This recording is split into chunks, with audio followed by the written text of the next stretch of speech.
Welcome to Seahawks Forever, presented by Prize Picks. I'm Dan Viennes, one-time, long-time sports broadcaster, journalist, turned podcaster. Now I cover the Seahawks full-time. If it's your first time checking out the channel, give me a thumbs up and subscribe if you would, please. This is a new feature, the Week in Review. At the end of every week, I will go back and take all of my shows and live streams and put them together for you in one big package. I know we all lead busy lives, and there's a lot of competition out there. There's a lot of choices for you to watch, and sometimes you just can't keep up with it all. Well, this is a way for you to sit with it, maybe play it in the background. If you're an audio listener and you prefer that, you can have it on your headphones while you're working on your honey-do list around the house and get all of the content throughout the week in chronological order. Now, as much as possible, I will try to eliminate redundancy, but for the sake of time and production, you will see some things such as the intro to the show, which is not that long,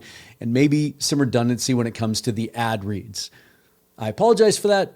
Feel free to use the fast forward button. As I always say, forever and always go Hawks. Please enjoy. Welcome to Seahawks Forever, presented by Prize Picks. It is the subject that most Seahawks fans are waking up with on their minds today. Dexter Lawrence.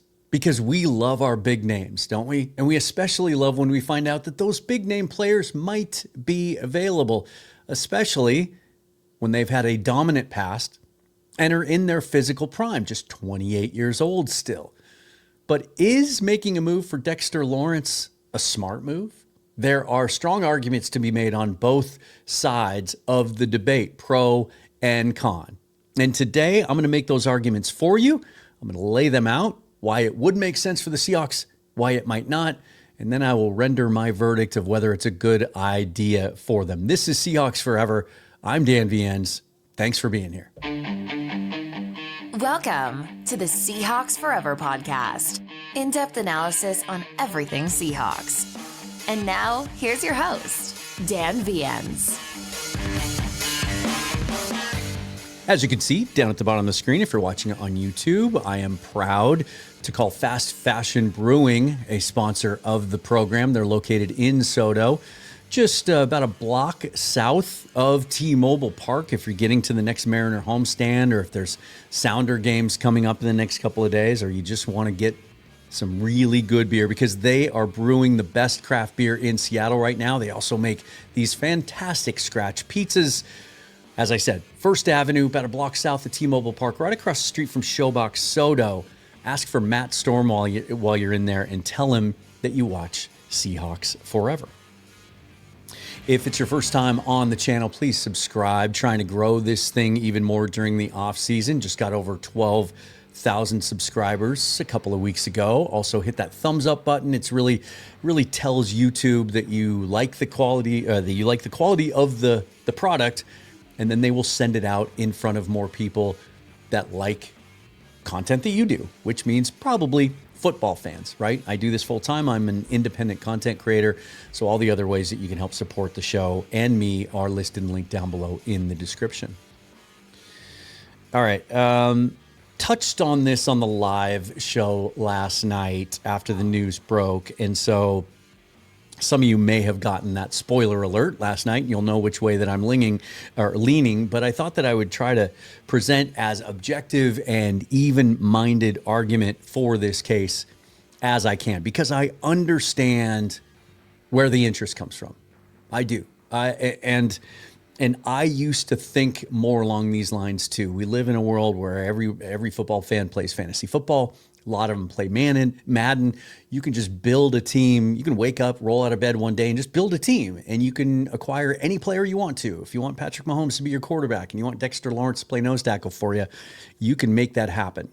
The reality in the NFL, a little bit different, but I get the appeal of it, right?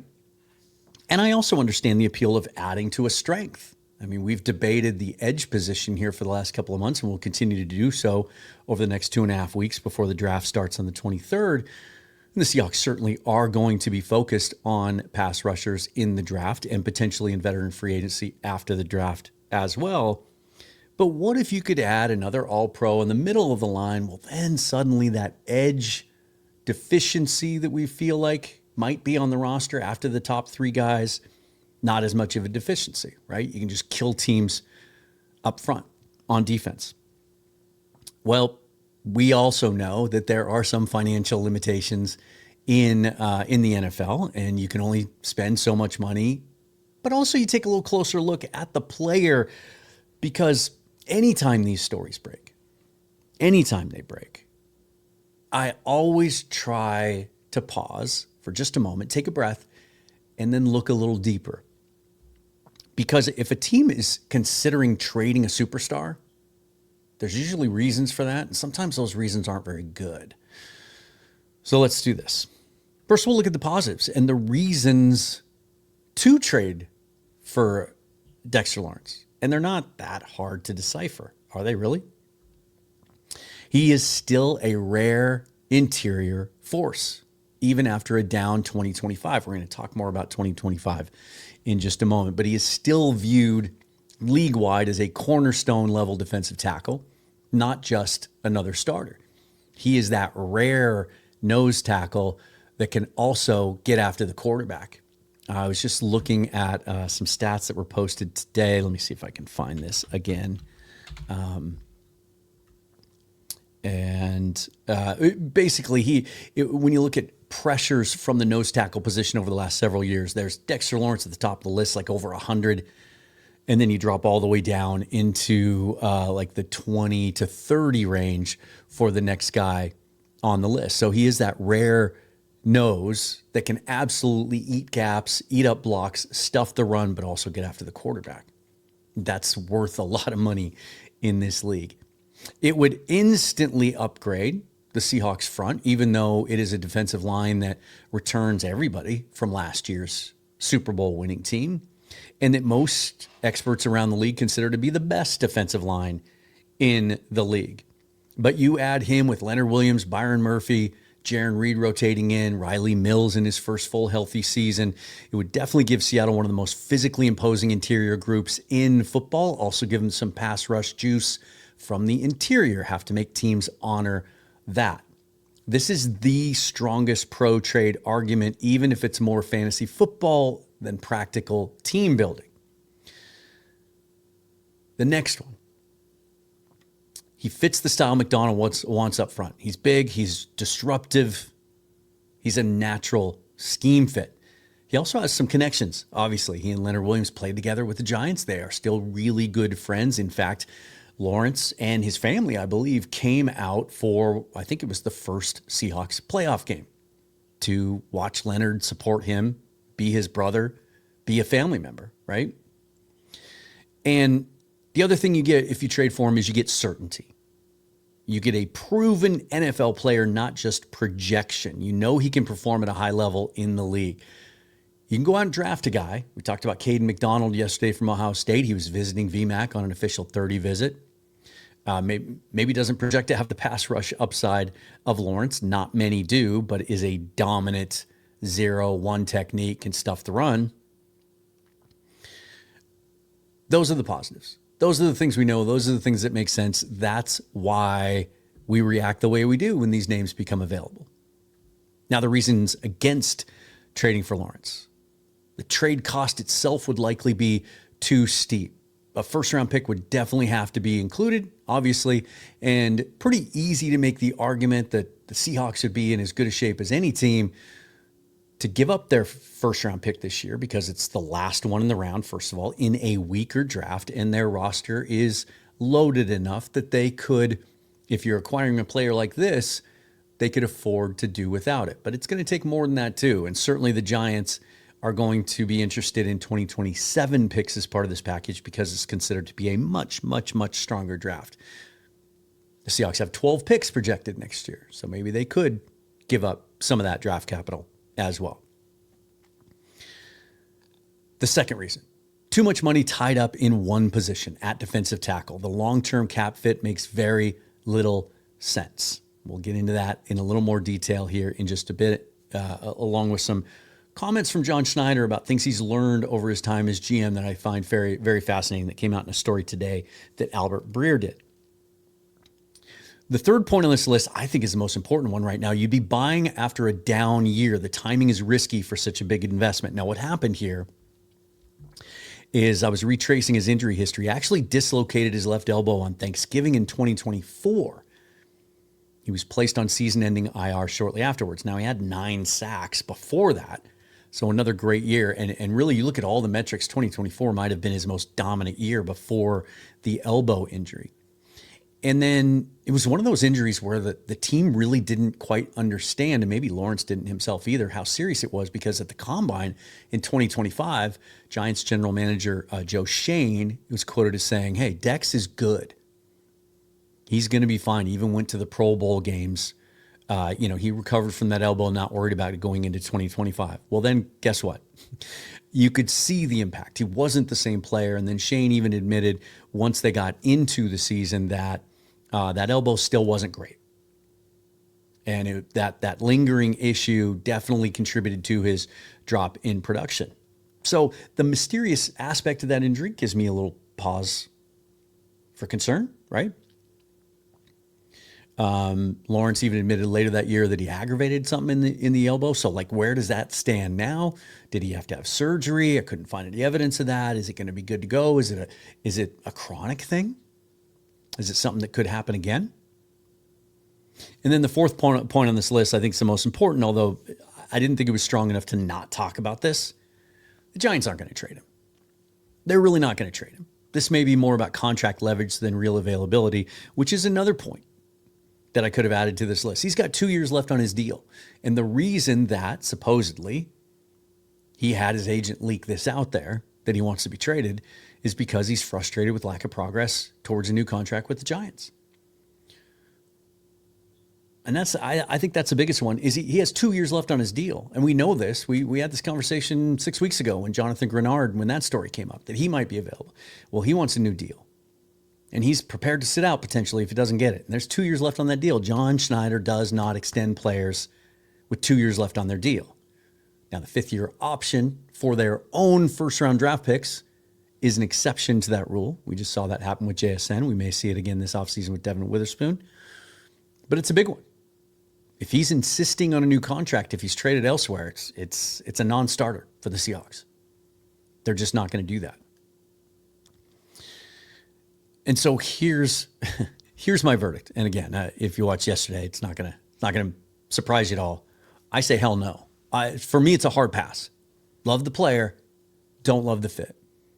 When you look at this team that John Schneider has built and how he has built it this time, it's a much more sustainable model. But it is so because of how focused he is on maintaining this approach. And we know this because he's talked about it. And so I want to show you, I mentioned the Albert Breer article, Monday Morning Quarterback on SI, right?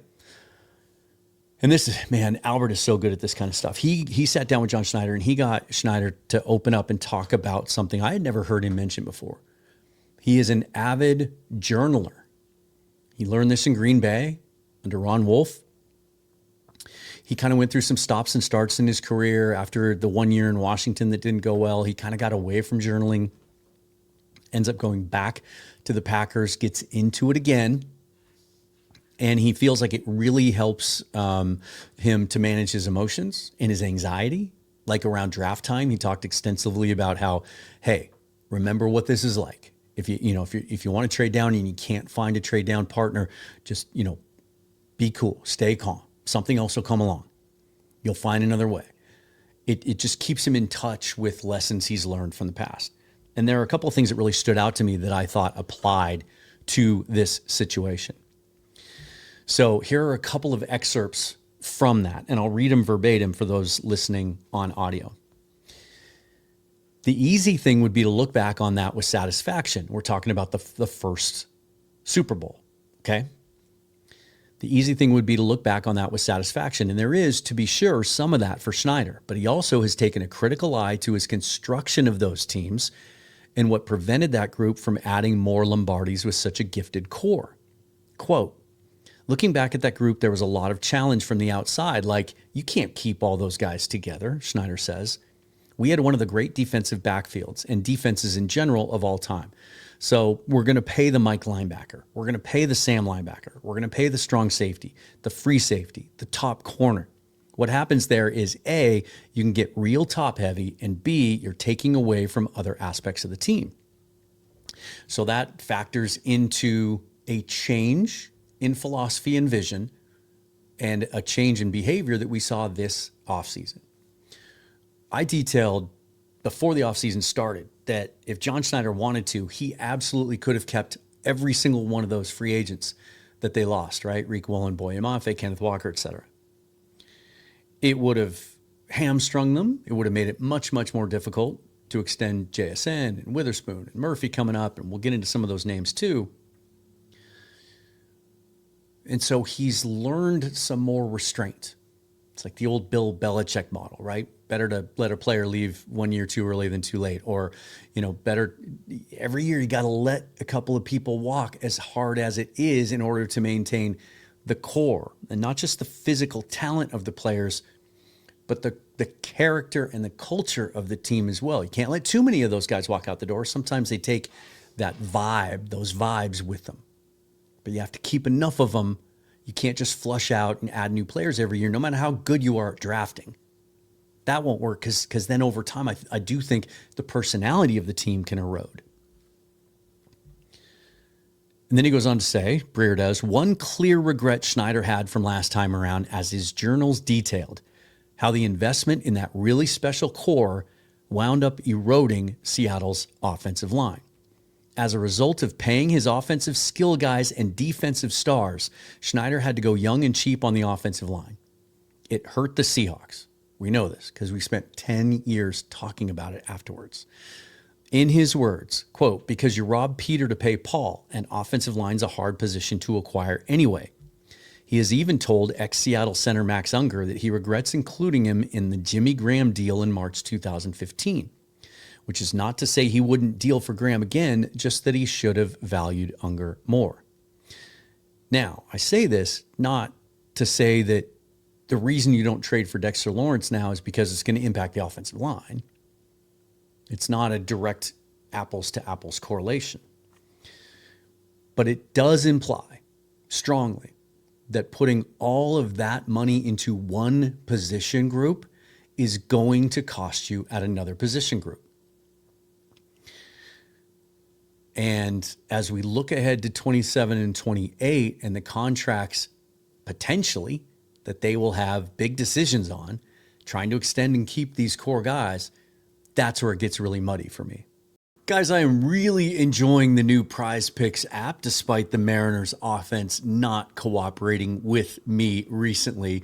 And right now is the best time for you to try their lineups feature, where you simply choose any players from any game on any given day in any sport and select more or less in a number of different categories. And they have a plethora of cool new features, including early payouts. If one of your players gets off to a really hot start and hits their markers that you've selected, you can cash out your winnings even before their game is finished.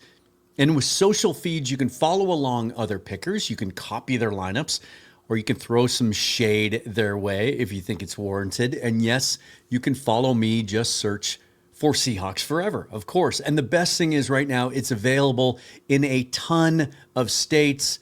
And right now, it's a great time for you to get involved. Download the Prize Picks app today.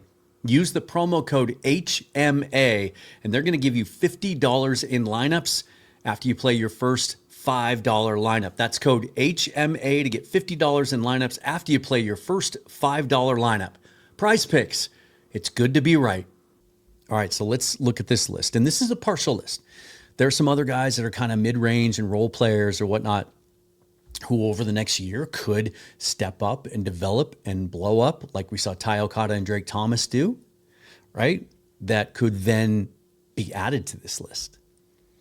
But this is just a sampling of big contract decisions the Seahawks have coming up in regards to their 27 and 28 rosters. You're going to have to extend the quarterback, you guys. And this time it's not going to be 3 years for $100 million. Just because he signed the mid-level quarterback contract once doesn't mean he's going to agree to sign it again, especially if he goes out and has another good year. He's not going to get Mahomes money, but he's going to get 45, 50, 55 million on the next go round. You got to sign your quarterback next year. Leonard Williams is in the last year of his deal. So you want to trade for Dexter Lawrence and let Leonard walk? That seems to be kind of an even trade-off from a talent perspective, but maybe a step back when it comes to that culture and vibe fix. Because even though Dexter Lawrence has always been known as a good teammate, Leonard Williams is here now, and he's put his stamp on this team and on that locker room. You're not going to let him walk just because you brought in Dexter Lawrence. Devin Witherspoon, we know about. They're trying to get that done this offseason. Similar structure, I would imagine, to what they did with JSN, kind of adding it on to the end of his last 2 years of his rookie deal. Then you got Byron Murphy eligible for an extension next year. Now they'll have the same flexibility next year to do the same thing they're doing with JSN and Witherspoon, give him the fifth-year option. That'll buy him some time. Maybe they can't get something done next offseason. Maybe it doesn't happen until 28. And so this isn't about fitting, well, I'll get to that in a second. Zach Charbonnet is in the last year of his deal. If he gets healthy by the end of the year, you've heard them rave about him, not just as a running back, but as a worker and a teammate. I think he's a guy they want to extend if he comes back healthy. Derek Hall, last year of his rookie deal, second year, he was a second-round pick, so no fifth-year option available for him to extend that window.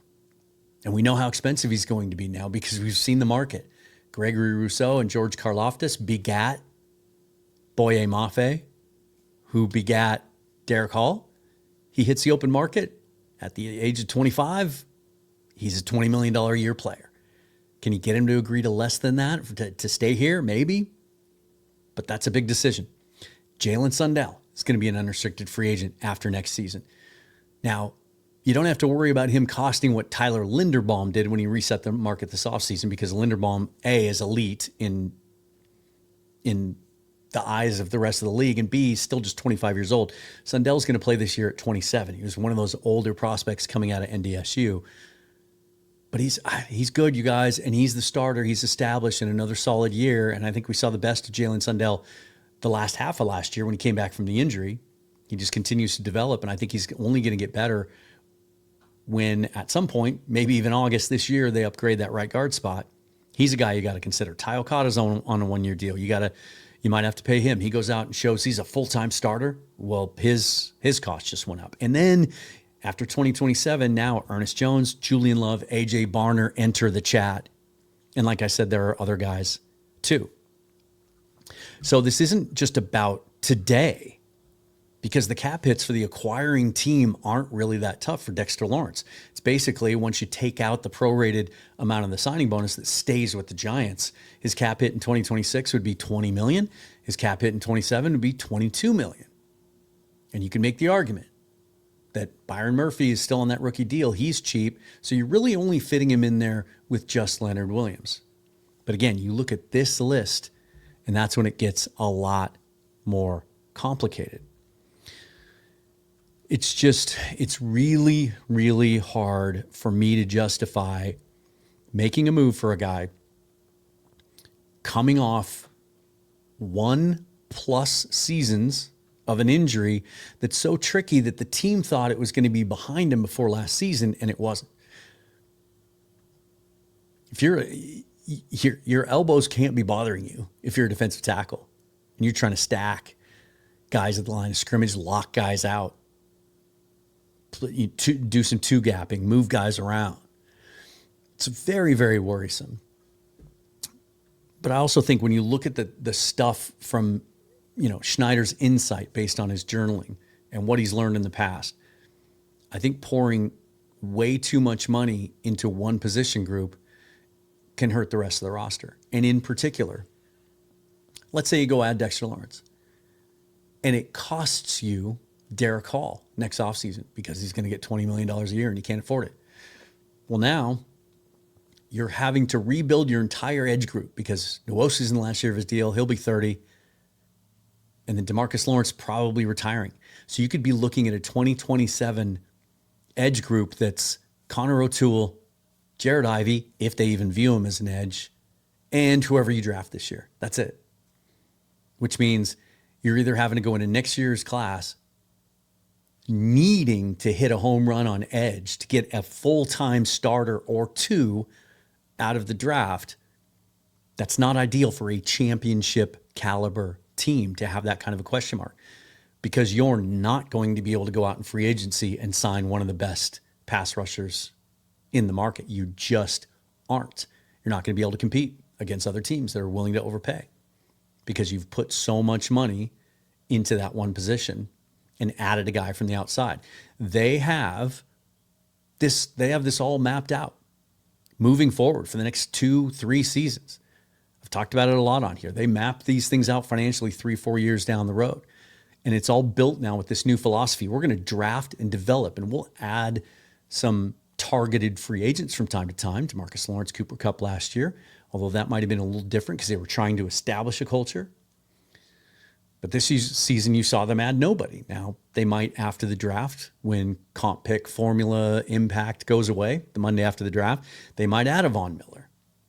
But that's more of a supplementary piece. You're not expecting him to play starter reps or make a huge impact in the locker room because that's already good. And so, that's why I'm here on the whole thing. Again, I understand it. I get it. I've already been told I'm an idiot for thinking this way, but, I try not to begrudge people about thinking differently. That's, I call this show, I describe this show as being thoughtful analysis, and a big part of that, to be thoughtful, you have to be objective. You have to consider both sides of everything. I do understand it. I get it. But I not only reject the idea of trading for DeMarcus Lawrence because I don't think it's a good idea, but also because I feel pretty strongly that John Schneider also doesn't think it's a good idea and probably isn't even considering the possibility of it. What do you guys think? Let me have it. Tell me why I'm wrong. I think the biggest things to remember is even, we could spend an hour debating whether or not it fits and it makes sense and can it work financially. At the end of the day, I think the two biggest things are you're paying all pro prices for a guy coming off his worst year with injury questions. So you're buying high on a player coming off his lowest year. And also, the Giants aren't going to trade him.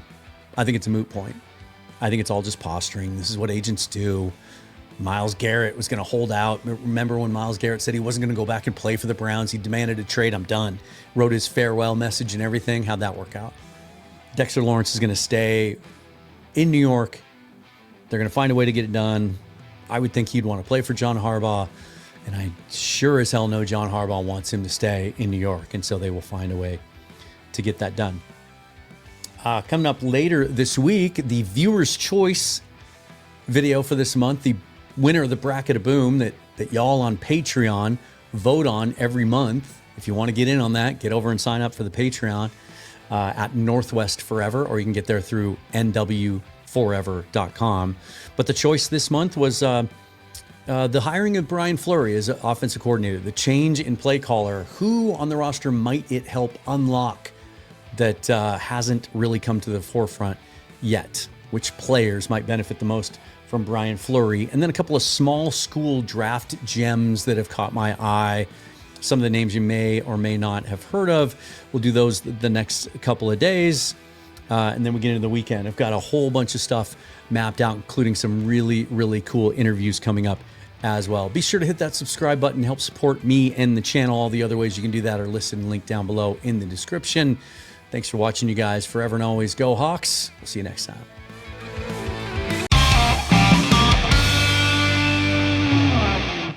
Today on Seahawks Forever, presented by Prize Picks, we're going to take a little bit of a break from draft prep. There will be a mention, but it won't be the focus of today's show. We're going to take a look at something a little bit bigger picture, something that leans more towards prep for the season. Every month over on the Patreon, Northwest Forever, where all my content lives under one roof, we have something called the Bracket of Boom, where members vote on videos they want to see me produce.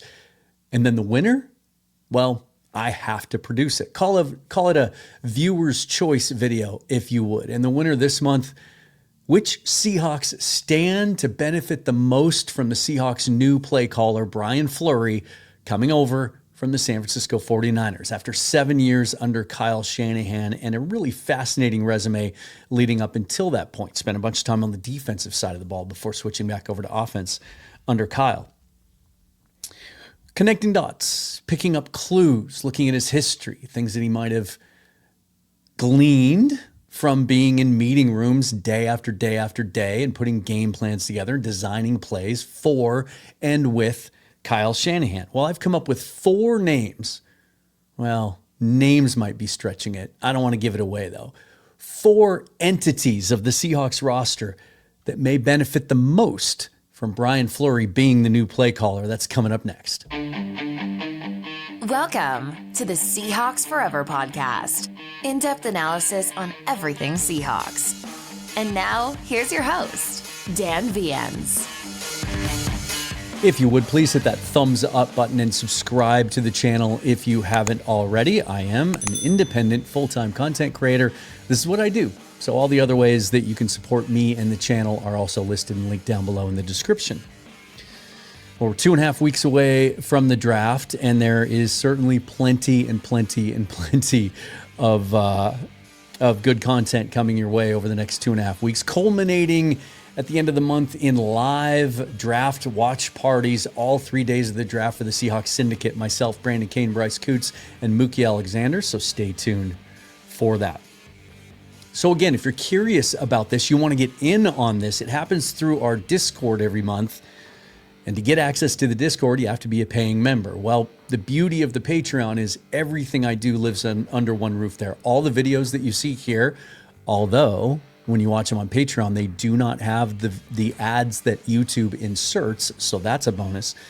But if you like audio episodes, they all live there as well. My Substack, if you like written material once in a while, and you get access to that Discord, as well as some special perks, early releases, bonus material over there. So you can get there either just by going to Patreon and searching for Northwest Forever, because my Mariner content also lives there as well. Or you can go to my website, nwforever.com, and it is linked there. All right, let me just jump right into it. These are the 4 players and, as I said, entities on the roster that I think should or could stand to benefit from Brian Fleury and his experience watching the Shanahan scheme being administered by the guy that really brought it into the modern era. It's named after his dad, most notably, the Shanahan-Kubiak scheme. But even Sean McVay was asked at the owners' meetings, I want to say by Kay Adams, I think, and he even said, hey, it's the Shanahan tree. That Kubiak even got it from Shanahan, but really Kyle was the one that brought it all together. When he was the offensive coordinator for his dad, in Houston, or for Gary Kubiak, he saw the bones of the offense that Kubiak and his dad put together. It was basically came from the Bill Walsh West Coast offense. And then they took, this is a little known aspect of this. Kyle's the one that married the wide zone running scheme with that offense. He's the one. He saw what Kirk Ferentz was doing at the University of Iowa. Still is. It's crazy. But he's known as the godfather of that stretch wide zone blocking scheme. Shanahan thought, he just really liked the concept of it. He's the one that married these together. And so this is, it's Fleury is literally watching the chef who created these recipes do the cooking. So you're going to pick up a few more things from that than you would be under one of his disciples, another offshoot of the Shanahan tree. These are the 4 that I think are going to benefit most. A.J. Barner, every down tight end with more receiving ceiling yet to be realized. Robbie Utes, fullback. The running backs as a whole, we'll get into that, and Rashid Shaheed also. So the Barner thing's interesting, and let's just talk about tight ends first of all. We know that Fleury, the last several years in San Francisco, before he got the run game coordinator title, also coached the tight ends. And so it's human nature just to think, well, he's going to take care of his own. It's going to be his just first instinct to want to get the tight ends more consistently involved in the passing game than we saw under Clint Kubiak. The raw numbers, and we'll get into those here in just a second, from A.J. Barner are promising, But the consistency, there were games would go by where we were all either tweeting it together, talking about it on the Discord, or just screaming it at our television sets, like, get the tight ends involved. Well, we can assume, because of his background, that that's going to happen. But I took a little different look at it today, because when the hire was first made, I know this was my reaction, and I know a lot of you agreed, hey, maybe this will unlock Elijah Arroyo, last year's second-round draft pick out of Miami. He is so athletic, so fast, can be such a weapon. As, John Schneider said when they drafted him originally, he's really a glorified X receiver. Like, he could play out there. But the more I look at it, I'm not so sure there's room in this offense for a second tight end to be consistently involved. The Arroyo thing might kind of be hit and miss. Maybe they do get him involved more on the outside, right? But Barner's the one that makes sense to see a jump, because he most closely represents what Fleury worked with in San Francisco with George Kittle. Now, I'm not saying A.J. Barner is the blocker that Kittle is. Kittle is one of the great blocking tight ends of all time. I'm not even saying he's as bendy of an athlete as Kittle, at least younger Kittle was, in the passing game. Maybe George Kittle light. He has certainly shown the ability to do both at a high level. Here's a little comparison for you. A.J. Barner's first 2 years in the league, first year, 30 catches, 245 yards, 4 touchdowns. Last year, 52 catches, 519 yards, 6 touchdowns. A 2-year average of 41, 382, and 5. That's solid production from a tight end, especially one that can block as well as Barner.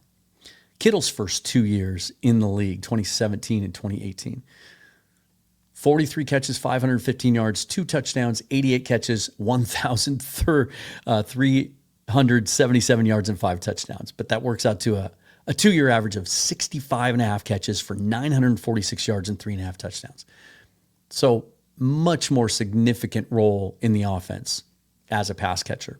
Now, under Fleury, when he was tasked with coaching the tight ends, 2019-2025, 66 catches, 873 yards, 6.5 touchdowns a year. A consistent presence. And we already know that Barner is trusted in the red zone. He's trusted as an every down tight end. And so he can be on the field all the time. And the thing is, the defense it's not going to give anything away. I think defenses understand what Elijah Arroyo is. And while we hope that he improves as a blocker, we just don't expect to see a lot of 12 personnel, 22 personnel, because there's some other guys you got to get on the field as well, right? So the ceiling for Barner isn't necessarily the next George Kittle. I'm not saying that. I'm just saying from a usage standpoint, can he become a more consistently featured 50 to 70 catch tight end because he never has to come off the field? I do think that is there. There's a little bit more ceiling, and I think his production moving forward more consistently will look like 2025. 50 to 60 catches, 500 to 7, maybe 800 yards in a good season. And maybe he can have one of those breakout like 8 or 9 touchdown seasons. I just think that his all-around game is going to allow him to be a bigger part of the passing game because he's going to be on the field all the time. Now, number 2, Robbie Oots. This one, we know we didn't get the production from him last year that we were hoping to see. Those of us fullback nerds, we saw some flashes of it in the preseason. No carries on the season, only 1 target in the passing game. We thought we'd see more, right? There was that one little play where he kind of ran the combo route and leaked out in the flat against Kansas City, caught the ball and ran. We know he has that tight end background at Alabama. Now, he only caught 8 passes, I think it was, with the Crimson Tide. But he's run routes. He's been in those rooms. He knows coverage. And so there is more to be offered up there for Oots. And Fleury got to watch one of the best ever to do it in Kyle Juszczyk.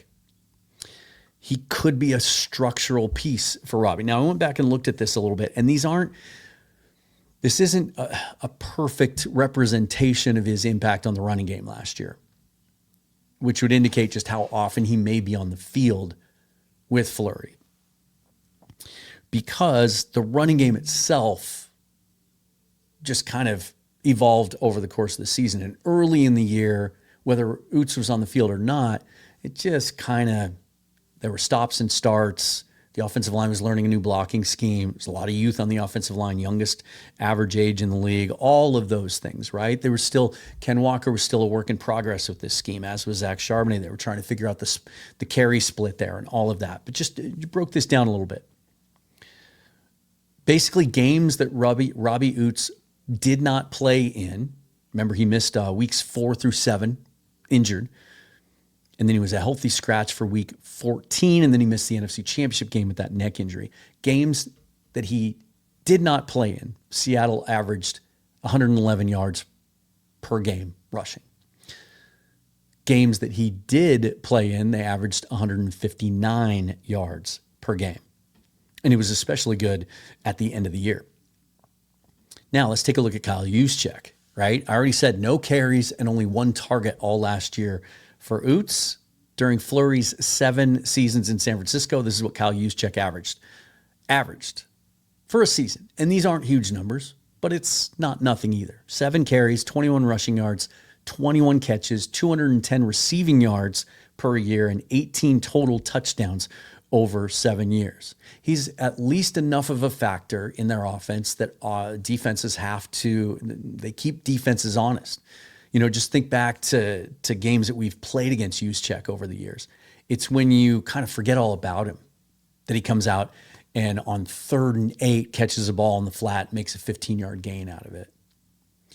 I think hopefully the neck is okay. I always get real nervous with neck injuries when it comes to fullbacks. Obviously here in Seattle, you know, we saw Max Strong, we saw it end his career early, although he had a long and fruitful career. But I think he would have played for another year or two if he hadn't gotten the neck injury. And then we've seen it impact some Seahawks stars over the years too that didn't play fullback. But I always get a little nervous about neck injuries. But man, he's never going to become productive enough to be like a fantasy name, right? But he could absolutely become a coach's favorite if Fleury leans into those Shanahan-style details when it comes to the fullback. Guys, I am really enjoying the new Prize Picks app despite the Mariners offense not cooperating with me recently.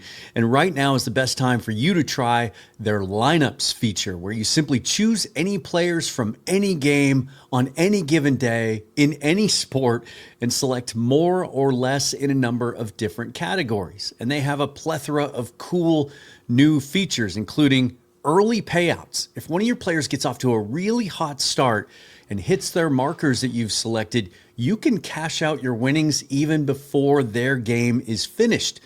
And with social feeds, you can follow along other pickers. You can copy their lineups, or you can throw some shade their way if you think it's warranted. And yes, you can follow me. Just search for Seahawks Forever, of course. And the best thing is right now, it's available in a ton of states. And right now, it's a great time for you to get involved. Download the Prize Picks app today. Use the promo code HMA, and they're going to give you $50 in lineups after you play your first $5 lineup. That's code HMA to get $50 in lineups after you play your first $5 lineup. Prize Picks. It's good to be right.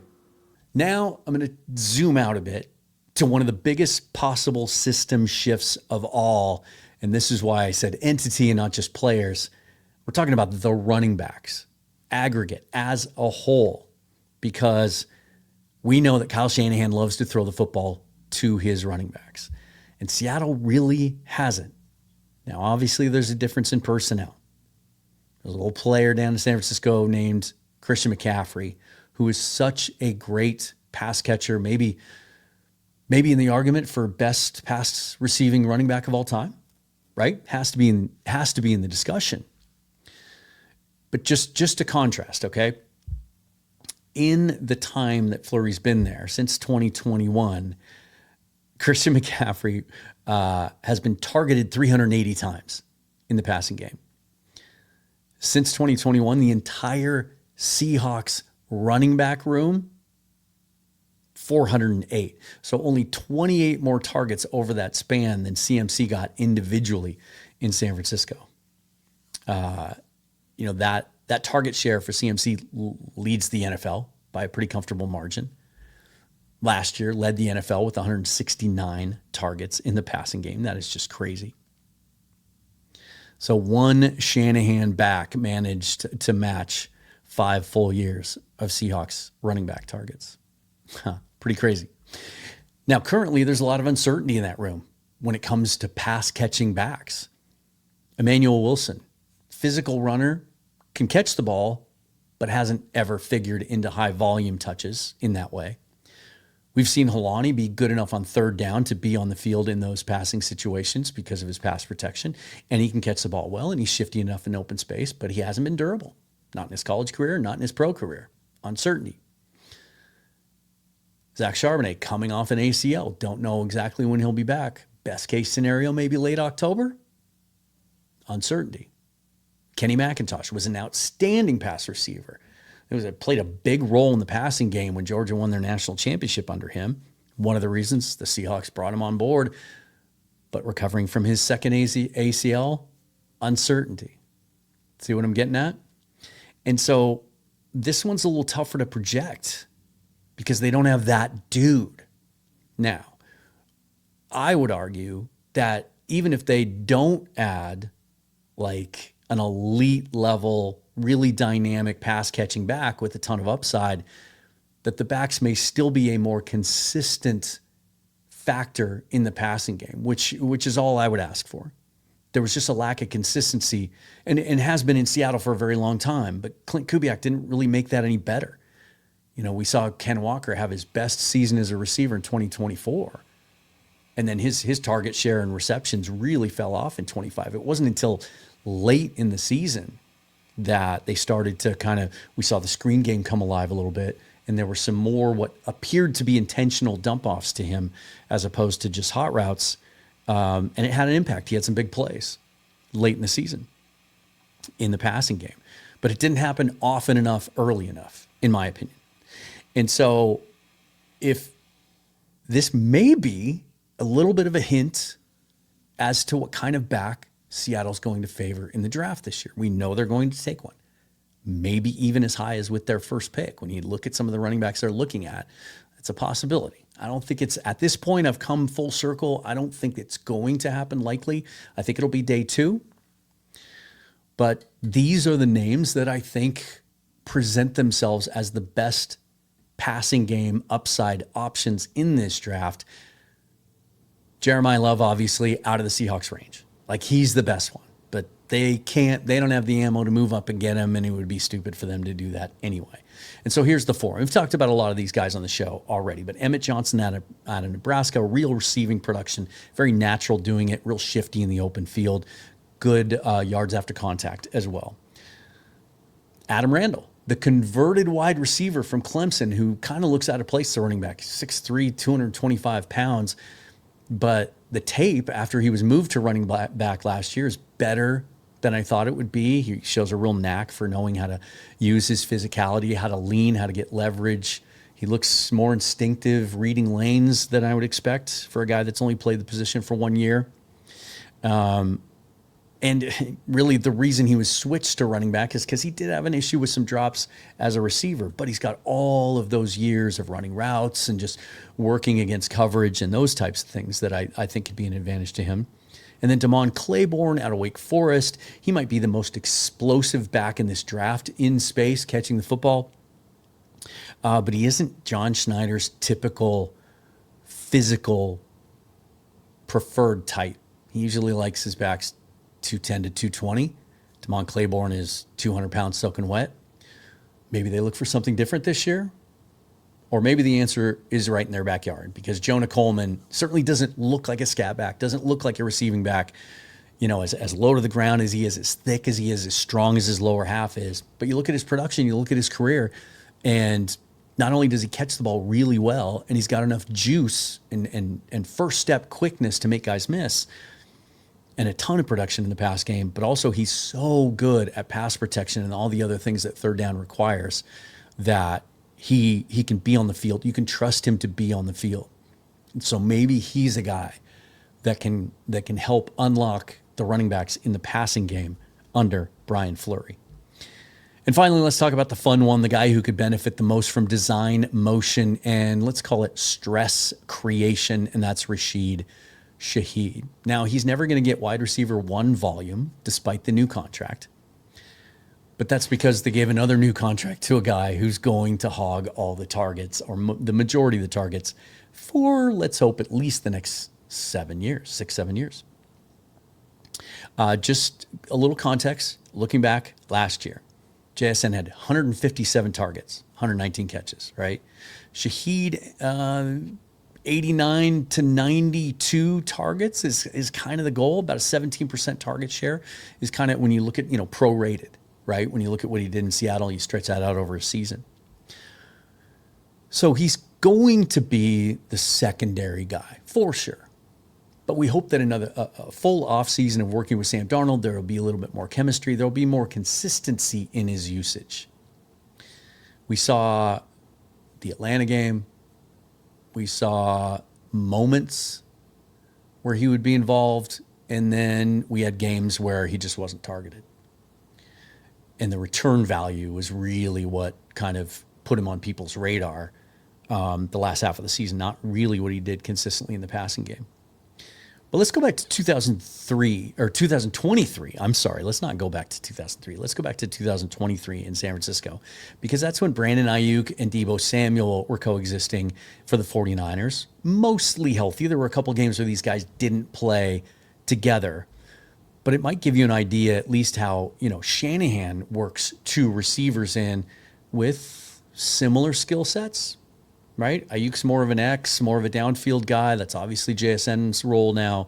In 2023, Ayuk had 105 targets, 75 catches, 1,300 yards, and 7 touchdowns. Deebo had 89 targets, 60 catches, 7 receiving TDs, plus he had 225 rushing yards and 5 rushing TDs. So even though Ayuk's targets weren't anywhere near where JSN's were going to be, you can kind of see the split, right? And I think there's some similarities here in that Shaheed, there's room to make him the second most dangerous weapon on offense. It's just going to happen differently. The target share is not going to be as good. There's going to be more kind of subterfuge, motion, deception. Hopefully, Fleury will continue to use him out of the backfield, as we saw Kubiak do last year, increasingly as the season went along, with some really cool results. He certainly has seen the example laid out for him in how Shanahan used Deebo Samuel. So there is room for these guys to coexist. There is room for a second dangerous weapon, even though the alpha is getting fed. And so the Deebo comp is not necessarily about function or play style type. They're not identical talents. It's about motion, manufactured touches, yak, stressing space, occasional backfield work, shot play value, and then of course what he gives you in the return game. But that's not Fleury's responsibility, right? So after JSN eats, and he's gonna eat, Shaheed doesn't need to win on volume alone. In a Fleury influence offense, he can win on design. The Shaheed case is not to get him 130 targets; it's 90-ish. Plus motion, scheme touches, and a few gadget looks that make him more dangerous than a normal wide receiver too. That's what I got, guys. You can dig a little deeper and think that there might be some others who would benefit from this as well, but I think those are the big ones and the ones that I'm excited about. When I judge offensive coordinators, it's not always just on, I think that the term play calling just gets thrown around kind of casually. Is he a good play caller or a bad play caller? There's so many other things that go into it. One quality I look for in play callers, and this is an area where, as good as Clint Kubiak was, obviously good enough to be handed the keys to a franchise to turn them around in Vegas, the consistency of his approach frustrated me at times. I want to see, I think back to the time that I spent with Dennis Erickson in Pullman, and I got to kind of spend a lot of time around the team. My best friend was was a quarterback of the team, ended up, being a first round draft pick in the NFL. I got to, hang out with Coach Erickson a few times and talk ball. And one thing that I always appreciated, there was one game in particular I remember, and it was an early season non-conference game. It was a lesser competitor. I don't know, it was like UC Davis or San Jose State, somebody like that. And literally his first 5-6 plays out of the gate in his script stressed every single spot on the field. He came out and threw like a wide receiver screen to the left sideline, came out and threw a screen into the right flat, came out and targeted a tight end over the middle, took a deep shot, handed the ball off a couple times. Within that first 7 or 8 plays, he basically tested every blade of grass on the field and also sent the message to the defense that, like, you better be prepared to defend every blade because we're going to stretch you vertically and horizontally. And I didn't always see that from Kubiak.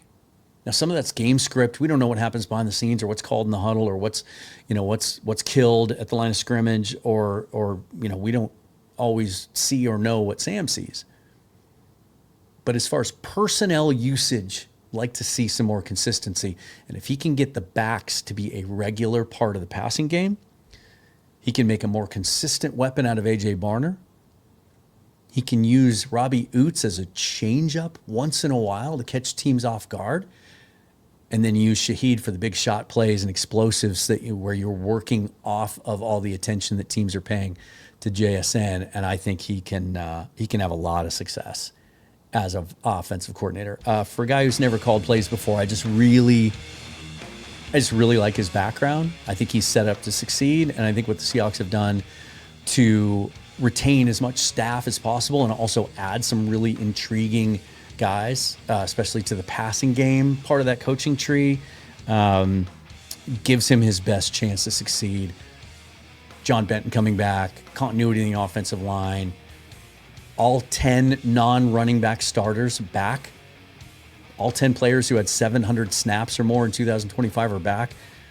Usually new OCs don't get handed championship teams with a franchise quarterback in his prime, an elite player at wide receiver, a young offensive line that's all coming back together. Like, you just don't get handed that because, well, you're usually when you're getting your first crack at being a play caller, it's usually for a rebuilding team or a bad team, right? Really appreciate that. Again, that's from the Bracket of Boom, which every month you can vote on a video for me to do. Sometimes it doesn't even have to be football related. And in the off season, you can have a lot more fun with that. But to get access to that, you got to go check out the Patreon. Okay, you can either search for Northwest Forever or go to nwforever.com and click the link. Just scroll down a little bit. That's the website, and get to Patreon from there. Check everything out. I think I priced it really aggressively. It's really low, and you get everything under one roof. Hit that subscribe button if you haven't already. Follow me on Twitter at Seahawks Forever. That's where you'll see everything I do because I always put the links up there. Until next time, forever and always, go Hawks. Thanks for watching.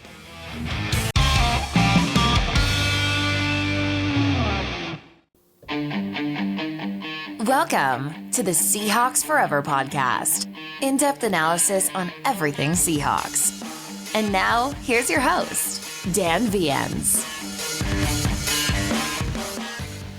Welcome, everybody. The Seattle Seahawks appear not to be content simply using the draft and potentially what's remaining in veteran free agency after the draft to improve their pass rush group. Instead, they are potentially laying the groundwork for a major trade. I am told by a source with direct knowledge of the situation that Seattle Seahawks general manager John Schneider has, at minimum, talked to the Giants about Kayvon Thibodeau, and yes, to the Browns about Myles Garrett. Let me read to you exactly what I was told by my source. This is a serious inquiry. I'm not saying a trade is imminent, but we've called the Browns and the Giants. John spoke with Andrew Berry, who is the Browns general manager, about a Myles Garrett trade, parentheses, due diligence, but very interested, end parentheses.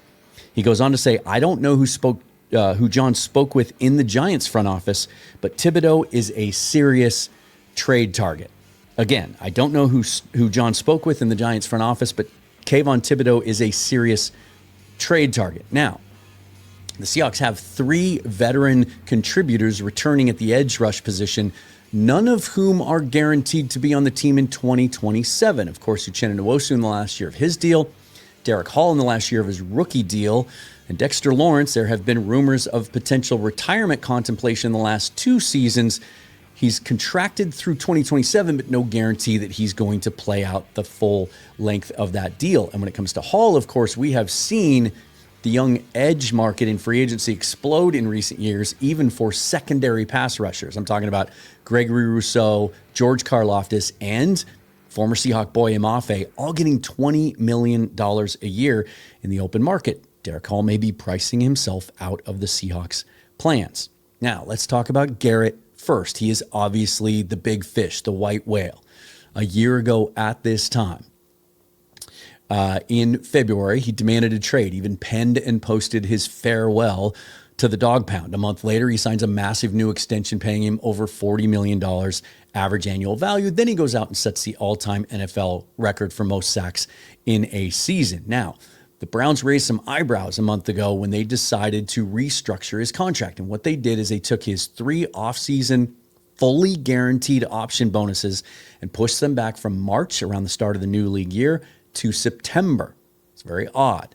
This year's bonus, $29.2 million fully guaranteed. What that does is 2 things. It gives the Browns more flexibility with their cap between now and September, obviously, and makes it easier to trade him.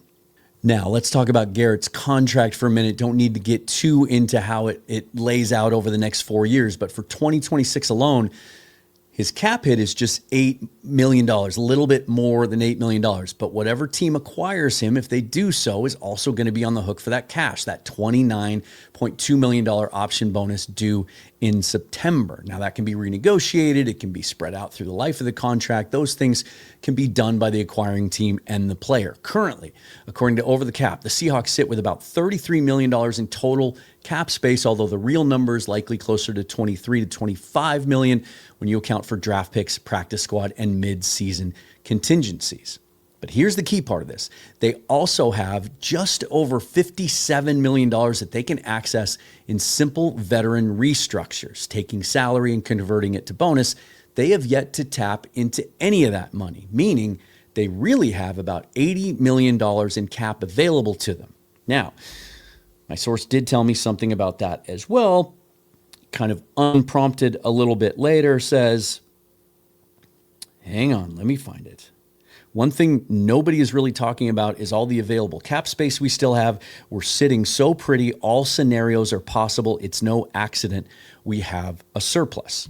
Now let's talk about Thibodeau. Different situation. He's in the last year of his rookie deal, technically the 5th year option. He was the 5th overall pick in 2022. That 5th year option is a very clean $14.7 million fully guaranteed salary. The Seahawks would be on the hook for that if they were to acquire Thibodeau. Now, his sack numbers haven't been great. There are some questions about his productivity and his durability. 23.5 total sacks over his 4 seasons. 11.5 of those came in 2023. Looked like he was an ascending star, but over the last 2 years, he's only managed 8 sacks while missing a total of 12 games due to injury. In 2024, he missed 5 games after fracturing his wrist against Seattle here at Lumen Field. Last year, it was a shoulder injury that forced him to miss the final 7 games of the year. Now, what would it cost to acquire Thibodeau? Well, according to a recent report in The Athletic, the Giants would be, quote, compelled, unquote, to move Thibodeau for a late 2nd round draft pick or early 3rd round draft pick. Well, guess who has a late 2nd round draft pick? That would be the Seattle Seahawks, sitting at 64. And we have seen from their top 30 list, their visit list, their combine visit list, they have done a lot of work on this edge class. And in particular, when you look at the style of edges that they have brought into the VMAC recently, they are different than what we've seen Mike McDonald have in the past. It started with Zion Young out of Missouri, who does kind of fit that mold of rugged, physical, edge-setting defensive end. But McDonald has talked openly, including just a week and a half ago at the NFL owners' meetings, about the need for quick wins. Guys that have burst and bend that can just beat guys on the edge. Boye Mafe was the closest thing they had to that. And so when you see the edges that they brought into the VMAC on their 30 visits since the Zion Young visit, are Mason Thomas out of Oklahoma, and most recently, Cassius Howell. They've also met with Malachi Lawrence. Howell might be the embodiment of the quick winner. Serious questions about his severely short arms, but has the most explosive burst in that edge class. Clearly, they're looking for something different. We also know that at the trade deadline, they checked in with the Browns on Myles Garrett. They also checked into Bradley Chubb in Miami, and we know all the work that they did attempting to trade for Max Crosby from the Raiders. Those talks went right up until the deadline. This could all be just due diligence. There is no indication these talks are in an advanced stage of any kind. This could be something that, if it happens, does so much later in the offseason or even closer to the deadline in Thibodeau's case. But seeing as how he is in that last year of his deal, it would behoove the Giants to move him sooner rather than later so that they could get a bigger return. You're not going to get a second-round pick for Kayvon Thibodeau for a half season at the deadline. As for Garrett, Cleveland is still signaling it wants to keep Myles Garrett, but by pushing back his big option bonus dates, it also made a trade easier to pull off later. So the Browns haven't opened the door to a deal, but they may have at least unlocked that door. If the Seahawks don't make a move for a veteran player with any of their picks in the upcoming draft, my source did go on to say this: we're open to trading the 32nd pick in a package for a current player and or picks in the 2027 draft, considered to be much, much stronger than this draft. It takes two to tango, but that's the plan. One of our goals is to ultimately position the club to be able to pivot in any direction in 2027. Now, keep in mind, there are other contract issues facing the Seahawks right now. They would like to get a new deal done with Devin Witherspoon, similar to what they did with JSN a couple of weeks ago. They exercised his fifth-year option on the same day, so there's 2 years left on his deal. They would like to get something done now, get ahead of the market a little bit. But the Trent McDuffie deal in LA may have complicated things, as now the cost of a high-end corner, guy that can play inside and outside like Witherspoon, north of $30 million. There's also questions about Derek Hall's future, Leonard Williams entering the last year of his deal, and then they have to account for Sam Darnold next offseason, when they will certainly be looking to extend him beyond his current 3-year contract. So again, I'm told by my source with direct knowledge of these talks that John Schneider has checked in directly with Andrew Berry of the Browns about Myles Garrett and with someone in the front office with the Giants about Kayvon Thibodeau, and he frames the Thibodeau interest as very serious. We'll see what happens. Something may happen before the draft, something may not. These things are always fluid. We know that John Schneider is always looking, always competing, looking under every rock, checking in on every player that may not be available. These talks happen daily this time of year. And sometimes these things never get reported. We never hear about players that might be available. Stay tuned.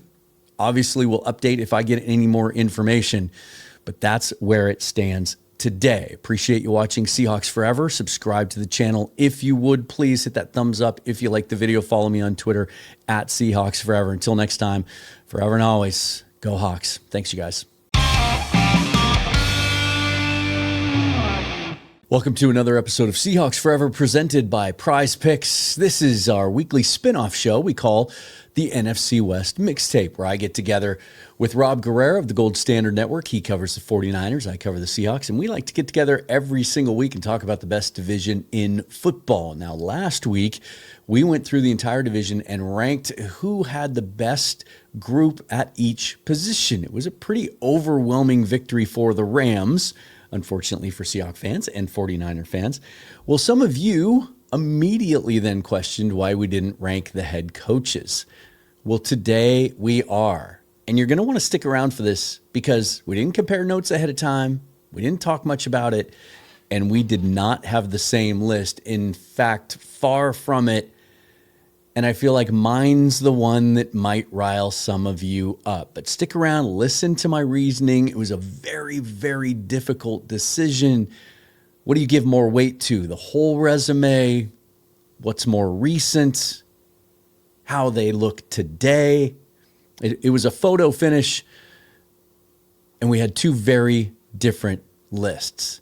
Want to shout out my boys at Fast Fashion Brewing before we get into this. The best craft beer in Seattle, down in Soto. If you're checking out a Mariner game soon or a Sounder game, or you just want to drink some great beer and eat some great homemade pizza, they're on First Avenue, right across the street from Showbox Soto and right next door to Hooverville. All right, Rob and I talking about the best coaches in the NFC West on the mixtape, coming up right on the other side of this. Welcome to the Seahawks Forever podcast. In-depth analysis on everything Seahawks. And now, here's your host, Dan Viens.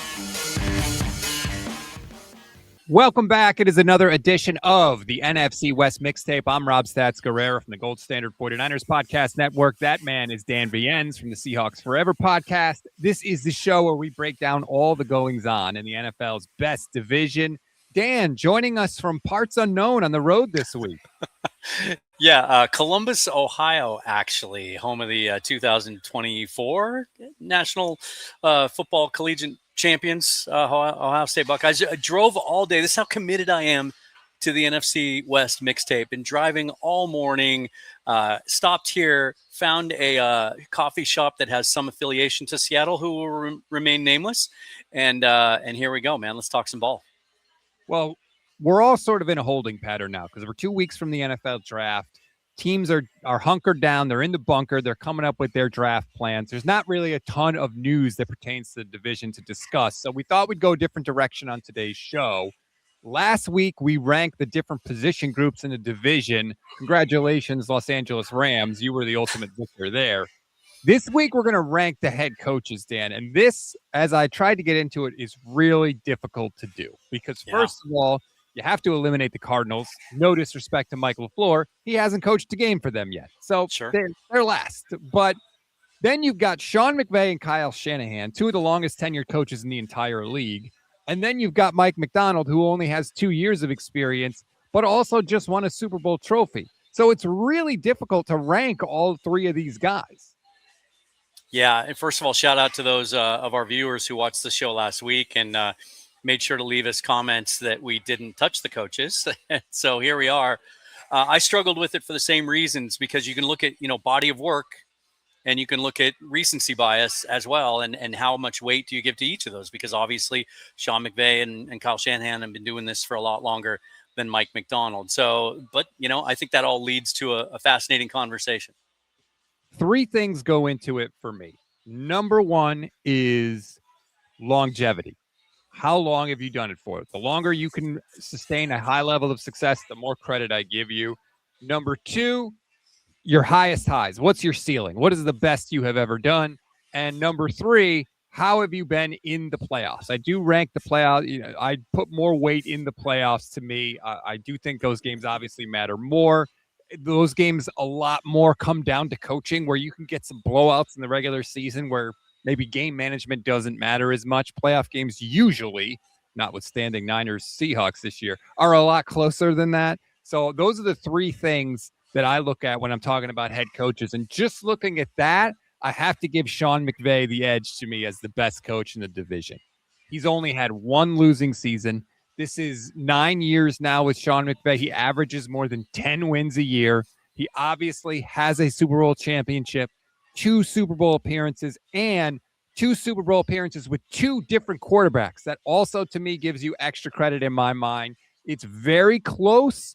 He was just in the NFC Championship game, so it's not like he's just living off past success. So I got to go Sean McVay 1, but only because he has the best combination of all 3 of my criteria. See, right away, I can already tell this is going to be a good debate because we don't agree. And that always makes for better conversation, right? We didn't talk about this ahead of time. We didn't share notes. Mm-hmm. I obviously, as I thought through this and even just listening to your explanation, I'm putting more weight on what we've seen recently, kind of where they are today, and then kind of where I think their ceiling still lies and how the future looks for all of these guys. And this may surprise you, but in my mind right now, just from an overall standpoint, I think the best football coach, and not just skill-wise as we sit here today trying to grade each of these guys in a vacuum, but also most recent accomplishments. For me, it's Kyle Shanahan today. It might be by a nose, but it's because I don't know that there are many coaches in the NFL that could have gotten as much out of that team and that roster last year as he did with all those injuries. And, we don't need to repeat them here. I mean, the guy was literally, the carpet was kind of pulled out from underneath him in the offseason when ownership said, hey, we're going to have to tighten the purse strings a little bit. We're not going to spend as much cash this offseason. You're going to have to let a bunch of your best players and best leaders and personalities, a big part of the personality and dynamic of your team, we're going to have to let them walk out the door. You're just going to have to roll with what you have. It's going to be okay because we have a bunch of superstars you can build around them. Well, then all those superstars, one by one, got hurt. I've seen an evolution in Kyle Shanahan as well. Just, I feel like some game management stuff has improved. I feel like even he seemed more calm this last year, more rational, just more intuitive, I think, in even how he deals with the press and prepares his team. And he got that team up every single week. And we just kept thinking, this is the week they crash. Oh, Brock Purdy's out now. They got to go with the backup quarterback. Well, that's going to be the end of them. And they just kept winning. And then the transition back to Purdy. That's where I'm at today. I have more respect now for Kyle Shanahan than I ever did before this season because of what he did this last year. But it is a razor thin margin. Who do you got second? I know you're on the road right now, but I don't know if you can hear that. That sound is fans in Seattle screaming right now. How can you give Kyle Shanahan the edge over Mike Macdonald, let alone Sean McVay? But over Macdonald, when they played 3 times last year, the Seahawks won 2 of them, and the last one was a complete ass whooping. And oh, by the way, Mike Macdonald's team just won the Super Bowl. A couple of reasons for that. Number one is it doesn't escape me that I have to try and balance against my own loyalty when making this decision, right? And the easy thing to do, the easy way out to appease my viewers, make them all happy, and go with, the current leader of the pack would be to say Mike Macdonald. He's only done it once. We haven't seen him deal with adversity yet. And that'll show his true test of greatness. Now, I'll qualify it by saying this, and we're going to talk about this a little bit more in a minute because of where else I have him ranked. I have zero doubt that he's going to be great at it when he runs into adversity. I have zero doubt that he's going to continue to win at a high level. I just think he is wired in a way that a lot of really good coaches wish they were wired. I think he drips greatness, and I think we're just touching the surface here, and it's tip of the iceberg. But it just simply isn't a big enough sample size. I do think you have to give, as much as I'm giving more weight for all of these rankings to what they've done lately and kind of what it says about where they are today as coaches, but you can't also ignore the full resume. I have Kyle Shanahan at number 2, and I know that might make Seattle Seahawks fans mad. It's the only knock on Macdonald is that he just hasn't done it long enough. Now, I know he's got the Super Bowl and Kyle Shanahan doesn't, and that's not nothing. I agree. And again, the distance between them is razor thin. I'm just giving Shanahan the edge because he has more sustained playoff success because of what they did last year. The fact that he has made 2 Super Bowls with 2 different quarterbacks, 4 NFC championship games in 5 years, which is I know they didn't win it, but that's still really freaking hard to do. Go ask the Lions how hard it is to do. Okay. They can only make 1, and they have a phenomenal roster and a phenomenal team. It's so close. And I think if we do this 3 years from now, Macdonald could easily be number 1. But Absolutely. Right now I have him 3, but it's razor thin. Yeah, and before I even unveil who I have second, I'll just echo that sentiment. I think we're talking about, if you use a horse racing analogy, it's a 3-way photo finish. Like it's that close between these 3 guys. And I agree with you too. If we do this exercise even next year, Macdonald might be number 1. We'll see how 2026 goes. I've got Macdonald 2. And again, that's why I wanted to talk about the horse race, the horse race analogy, because as I said at the top, I've put a little bit more weight in my grading on what they did lately. And honestly, I think Sean McVay underachieved last year, which with a roster that for most of the season, up until the very end, and we talked about it a lot on this show. I said it on this show, so it's not like I'm just pulling this out of thin air. Had the best roster in football. I don't think he dealt with adversity down the stretch well. I think his psychological approach to how he got this team ready late in the year showed weakness. I thought he pushed too hard and was wound too tight. We saw a different Sean McVay near the end of the year last year. And I think it was like, hey, you know, there's a new kid on the block. You're not the bully anymore. And that kind of knocked him back a little bit. And I don't think he responded great to it. And I think it cost them that game in week 16. I really, really do. And even in the offseason, there's clues and hints that Mike Macdonald and what he's done in Seattle and the Seahawks kind of are in his head, right? And so that's why I have him barely 3, is just because, as much as obviously I love the end result and I love that Seahawk team and I love what Mike Macdonald did with it, and I'm excited by the fact that we are just getting started in the Mike Macdonald era, and where he could go from here, you know, could be the stuff of legends, to be honest. But he's the flip side of that, right? The way he brought this team together, the way he managed injuries, the way he managed competition, like giving, I'll use an example, the weak side linebacker spot, right? It was supposed to be Tyrese Knight, the 4th round pick from the year before, played really well as a rookie. It was supposed to be Ernest Jones and Tyrese Knight. Tyrese Knight starts the season with a couple of injuries. One was kind of mysterious. They never really told us what it was. Then there was a knee. Then there was a concussion. And Drake Thomas filled in while he was out. Played so well that even when Knight was healthy, he kept that job.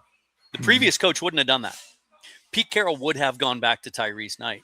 I think little subtle things like that, even how he impacted the offense. And we saw some of that late in the season with some of the mic'd up moments on the sideline where he would go kind of get in Clint Kubiak's ear.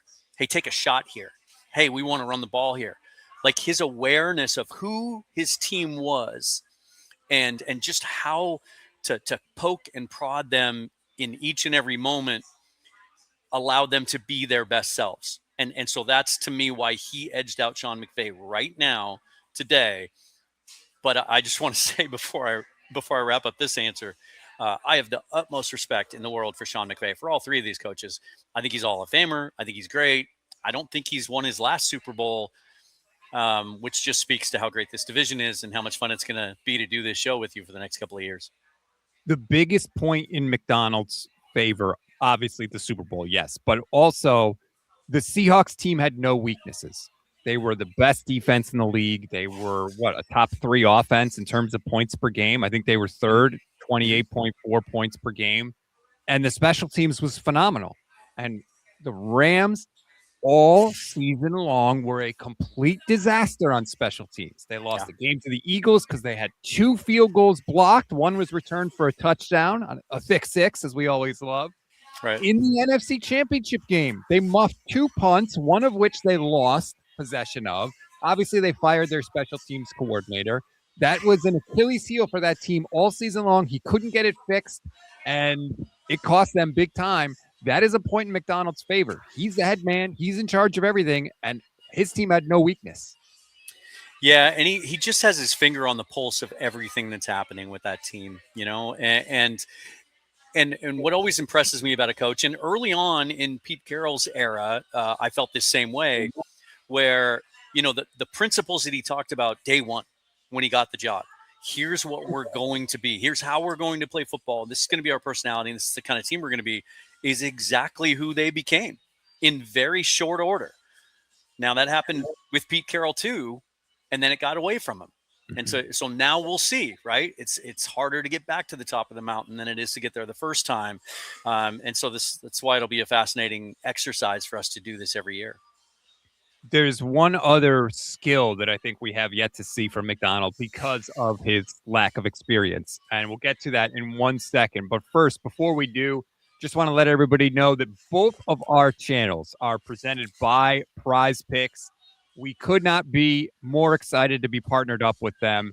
It is America's #1 sports pick app for daily fantasy player projections and lineups. It's super simple. You just pick more or less on your favorite players' projections, and you build your lineups in just a few taps. I love the early payouts that they have because I generally pick more with guys. I don't like to root for stuff not to happen. Yeah. I like to root for things to happen. Well, if Same. your pick gets off to a hot start, you have the option to cash out those winnings before the game even finishes.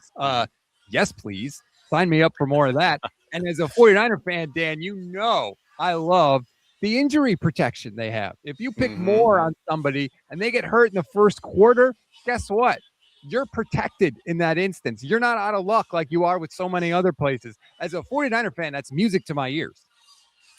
Yeah, I'm really, really enjoying this app. I've never been a guy to play these kinds of games before, but I'm into it, and because they make it so easy. But I'm with you when you said that. That's why I nodded and smiled, because I've been putting Mariner lineups together lately. And so I'm trying to pick more. I'm trying to pick guys that are going to break out and get. It finally dawned on me last night after a rough week that maybe when it comes to Mariner games, I should be picking less, and I might do a little bit better. But yeah, I had an instance the other day where the Angels switched up their starting pitcher, went with a rookie hours before the game. I didn't realize it was happening because we were traveling, and they took him out of my lineup. That's awesome. They just took him out of my lineup. Yeah, that's a cool feature. It's tough enough to just be correct on your picks. It's nice to have that extra bit of protection there. That's why, again, millions of users signed up for Prize Picks. Make sure to check if they are available in your state. Download the Prize Picks app today. Use code HMA to get $50 in lineups after you play your first $5 lineup. That's code HMA to get $50 in lineups, after you play your first $5 lineup. Prize Pick, it's good to be right. All right, Dan, the last part of this for me with Mike Macdonald, the last thing I need to see is how does he deal with success? You talked about dealing with adversity. That is a thing. It is a very real skill that head coaches have to have. But dealing with success is also something that a head coach has to deal with, not only from a player perspective and a roster management perspective and where you allocate your resources to deal with the salary cap as you sign guys to second contract, but also with your coaches. When you win the Super Bowl, your coaching staff gets rated. People love to just poach your coaches. He's having to deal with that. Obviously, he dipped into San Francisco's coaching staff for his offensive coordinator. But how he replaces coaches and navigates that and all the pitfalls that come with success is something to keep an eye on with Mike Macdonald as well. Yeah, chemistry is such a fickle thing in sports, and it's something that some managers and head coaches are not great at. And the chemistry of that team was one of the things that made them so special. And, I'm always a little bit skeptical when I see coaches that are very, very heavy into use of buzzwords and catchphrases and slogans and mottos and things like that. And I know Pete Carroll was. But what we saw sorry, I was trying to hold that off, but I thought we could edit around it. What we saw with Pete was over time, some of the veteran players kind of tuned out. And, it's like the raw stuff. It just kind of rings hollow after a few years. I mean, Michael Bennett even admitted he would fall asleep in meetings or read books in meetings and things like that. So we'll see how that holds up over time, because he is very big on things like that. But I think what he has working in his favor is he's so convicted in his approach and his philosophy, and he's so consistent in it. It's genuine. It's not contrived. It's not forced. It's not made up. This season will be a huge test. I like the way he's approached the offseason already, because he's saying, look, we're not defending anything. This is a brand new team. We have to rebuild it from the ground floor again. I think that's the right approach. Now, he's not the first coach to ever say that, so we'll see what happens from here on out. But it's, there's little subtle differences. Some of the guys they let walk out the door, it's real easy from a football standpoint and a financial standpoint to explain those defections. But each of those people takes a little strand of your DNA with them, right? Of your team chemistry. How do you replace that?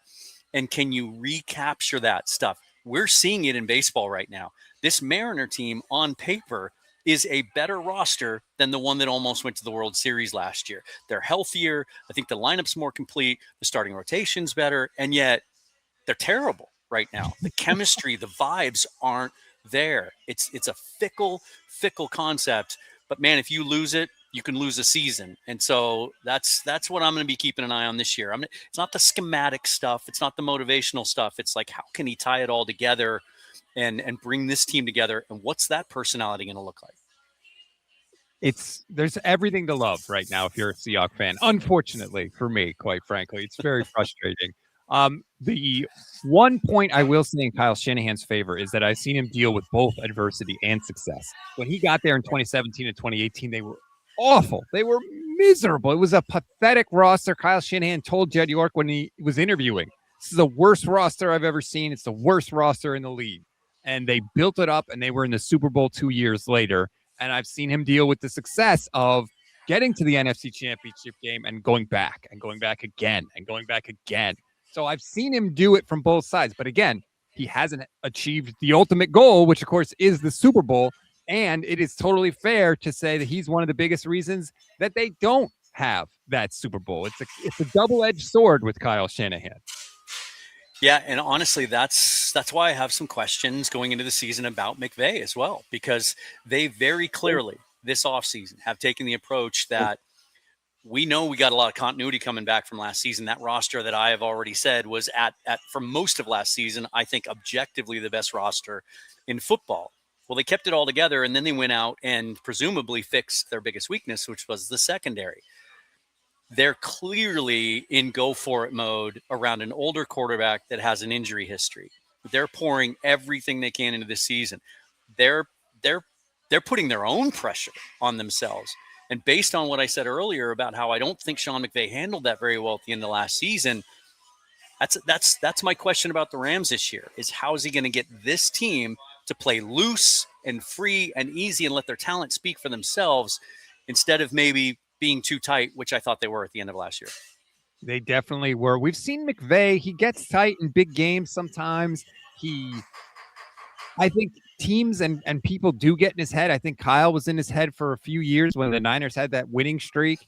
I do think McDonald's in his head now a little bit, like just because he's like, what? I mean, you can't really play better than the Rams played against the Seahawks, and they still couldn't beat them. Yeah, they're the only offense that had the answers against that defense, and so it's got to be extra frustrating for him to see that and still come up on the short end those last two. I was looking back. Tampa Bay also put up 38 on the Seahawks. Yeah. What the hell happened that day? A couple of things. First of all, if you recall, that was our biggest week of attrition during the season. Nick Emenwari wasn't on the field. Devin Witherspoon wasn't on the field. Dexter Lawrence was out. They were really shorthanded. And then they lost a couple guys during the game, which obviously you can't game plan for. And then even afterwards, Mike McDonald said that was on me. Called a bad game. Didn't have guys in a position to succeed. And we clearly saw after that a shift. And some of those guys came back over the next ensuing weeks, of course.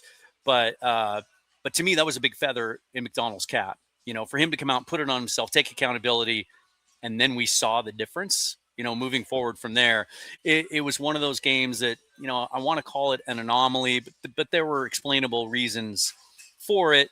And, you know, also it was week 5. It was a Tampa Bay team that had a lot of talent on offense, and they were kind of rolling. I think it was early enough in the season that Tampa Bay didn't understand how flawed they were yet. They were 4-1 after that win, and then obviously finished 8-9 on the year. And then, to me, I don't really have a lot of faith in Tampa Bay for next year either, but that's neither here nor there. And Seattle only lost 1 game after that, so yeah, it was a turning point.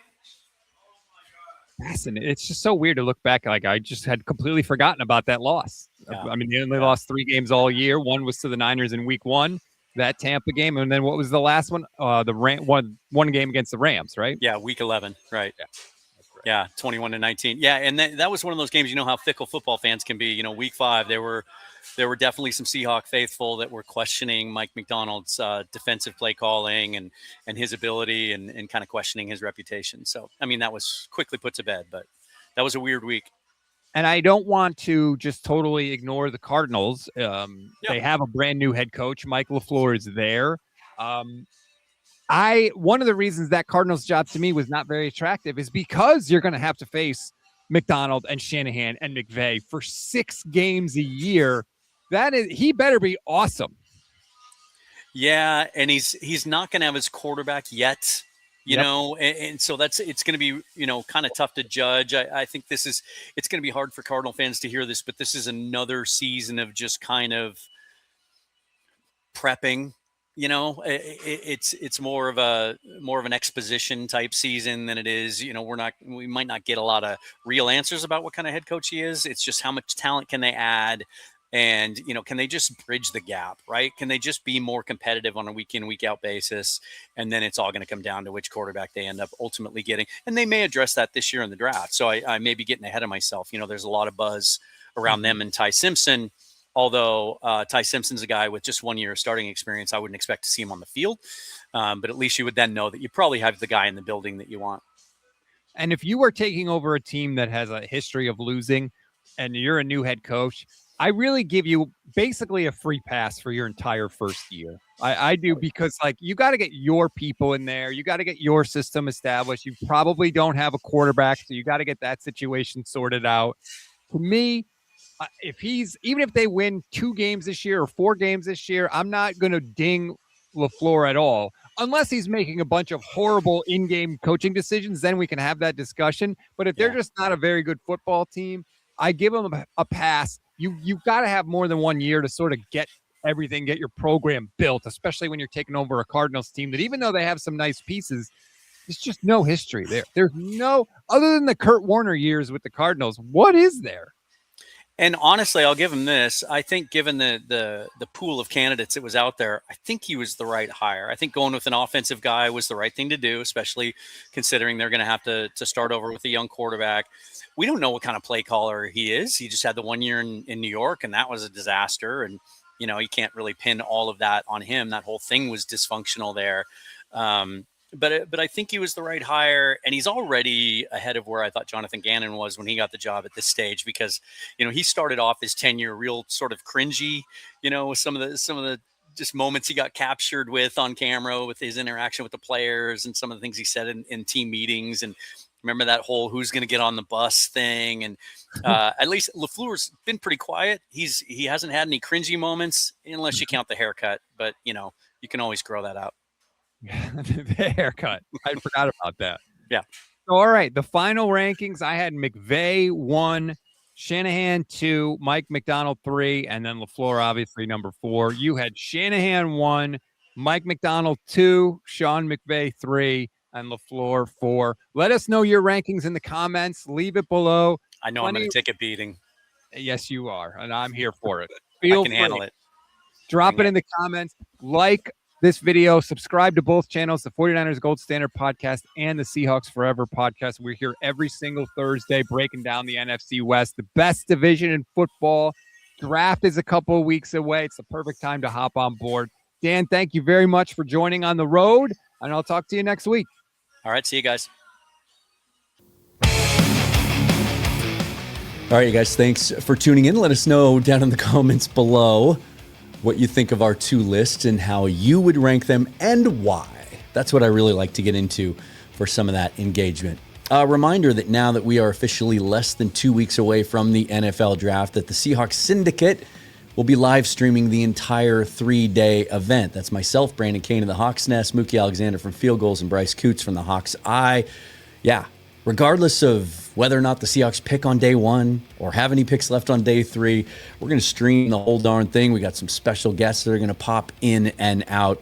It's going to be a lot of fun. Would love to have you along for the ride. Between now and then, got a lot to get to. Daily content from me, and the best way to not miss it is follow me on Twitter at Seahawks Forever. Hit that subscribe button here on the YouTube channel. Best way to support the channel and make sure you don't miss any content. All the other ways, if you'd like to contribute, I am a full-time independent content creator. All the other ways that you can help support me and the channel are listed and linked down below in the description. Until next time, forever and always, go Hawks.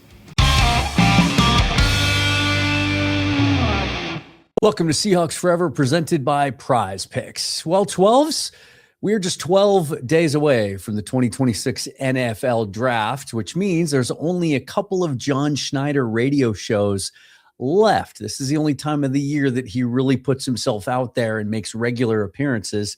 He does so every week on 710 Seattle Sports, and we catch some nuggets from time to time. As much as he tries to keep things close to the vest, he does reveal some things, and he gets into their draft process. I know I'm a day late on this one, but here's how this works. We were out of town for a couple of days. I react to this blind, and I've avoided it for the last, 24, 36 hours, so I don't know what he's going to talk about. And then as we go through it, when there's things that I think are worth talking about or things that I find interesting, we'll pause it, talk about it a little bit. And we usually come away with a little better understanding, at least, of their draft process and maybe even some subtle tells. Maybe he reveals his hand a bit at times. John Schneider Show, Blind Reaction, coming up next on Seahawks Forever. Welcome to the Seahawks Forever podcast. In-depth analysis on everything Seahawks. And now, here's your host, Dan Viens.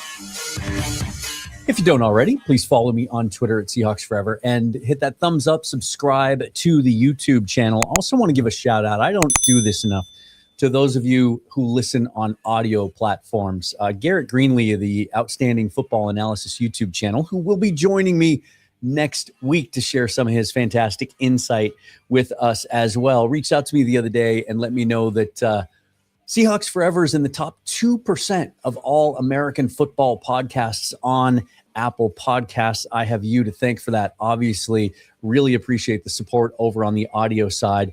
If you would, please, if you like what you hear, leave a review on Apple Podcasts. It helps to get the podcast out in front of more people and on their feeds as well. If you're going to any of the Mariner games this weekend, Game 2 today against Houston. They finally get off the schneid, break their 5-game losing streak yesterday with a win over the Astros. Be sure to stop at Fast Fashion Brewing down on First Avenue, right next door to Hooverville, across the street from Shellbox Soto. It's only about a block south of T-Mobile. You probably walk by it when you park to go to the game. Go say hi to Randy Storm, my buddy there, Matt. Matt actually runs the place. Randy's his dad. They're in business together. Best craft beers in Seattle. Try one of their pizzas, too. They make those from scratch, and they are one of the best-kept secrets in Seattle. Let's change that. Let's make it not so much of a secret, shall we? Also, check out the merch store, the Patreon, all of those things, and all the other ways you can help support me are listed in the link down below in the description.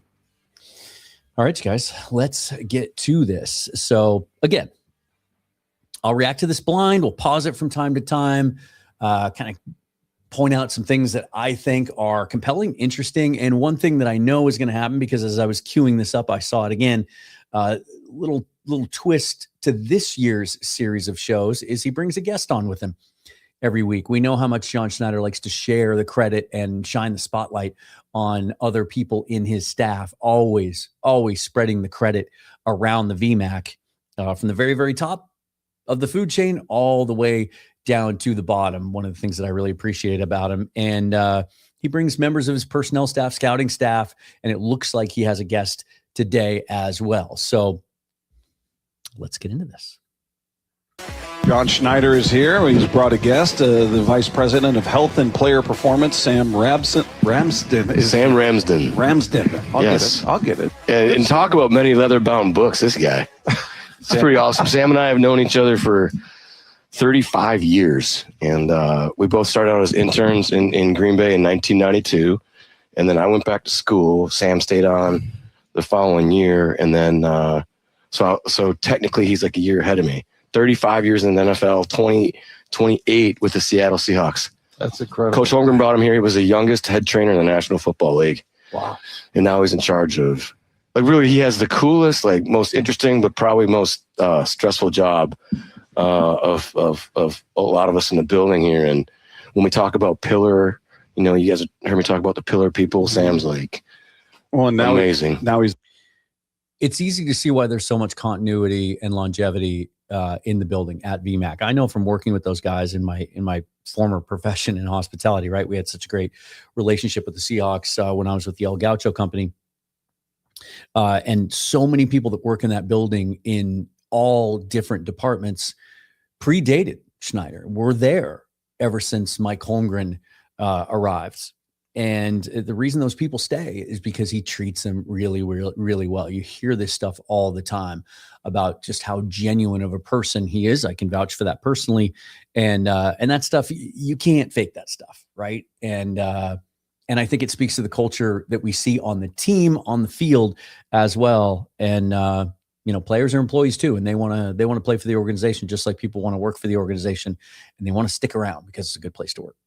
A guest on the John Schneider Show, which is sponsored by Silver City Brewing Company. Yeah, this is thank you. Yeah. Of everything you've done in the NFL. This is the top of the list, right? You know what? It was a bucket list. Yeah. That, I couldn't wait to check that box. So thanks, guys. Well, tell the listeners what your job entails. Break it down. Yeah. So I started out as an assistant athletic trainer.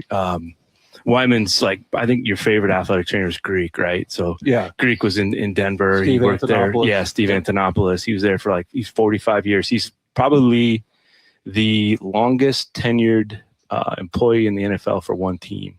Is that right? I think he holds the record, 45 years. Wow. Amazing. But Sam's after that record. yeah, I'm going for it. Yeah. I'm going for it. I mean, this is a box to check, but that one there is. But yeah, my job is it's kind of evolved. I started out as an assistant athletic trainer, taking care of football players and injuries. Moved into an athletic trainer role, and then John was a GM, and he's like, I think there's another level that we can kind of take things, and so they kind of had this idea where we need someone that we can kind of has the medical background, but then also has a kind of an eye for performance and a vision for overall player wellness. And so let's put you in this position where you're going to interact with strength and conditioning, nutrition. Let's start a sports science program, and then use your medical chops and the comfort you have in that world. And let's put you in a position where you're kind of bringing all of these people together. And then ultimately, I'm kind of like a funnel. So I kind of harvest a lot of information from all those departments. I try to put it together in sound bites and in chunks and pieces of information that coaches and GMs and scouts can understand to help them make the best decisions possible when it comes to the decisions they have to make. Yeah, it is fascinating. Dumb it down a little bit is what you're saying. Wow. We're only 6 minutes in here. No, I always loved trainers. I mean, it was because I spent so much time with them. You couldn't wait to say that, right? I was He was planning that all afternoon. Yeah, I know. No, it just came to me. Really, it did. Nice. No, but how It is fascinating to watch Sam.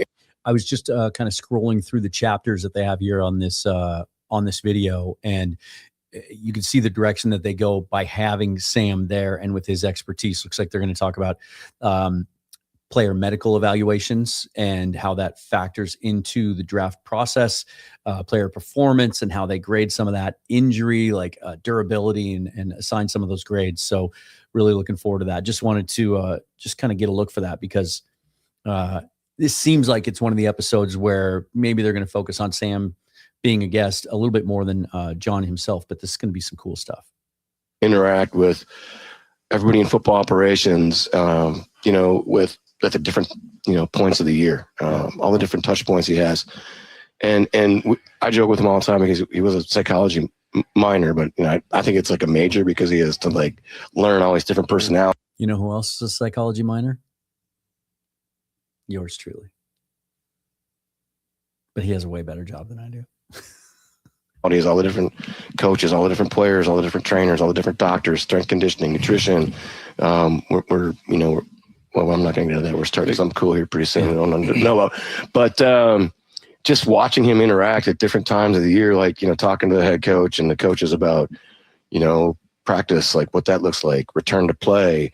Maybe we should back off the guys. Maybe we should pull, limit it. And he's done such a great job over the years of just honing it, getting all the information. And Dr. Patrick Ward, who was on the Previous show episode. last week, when you were chilling.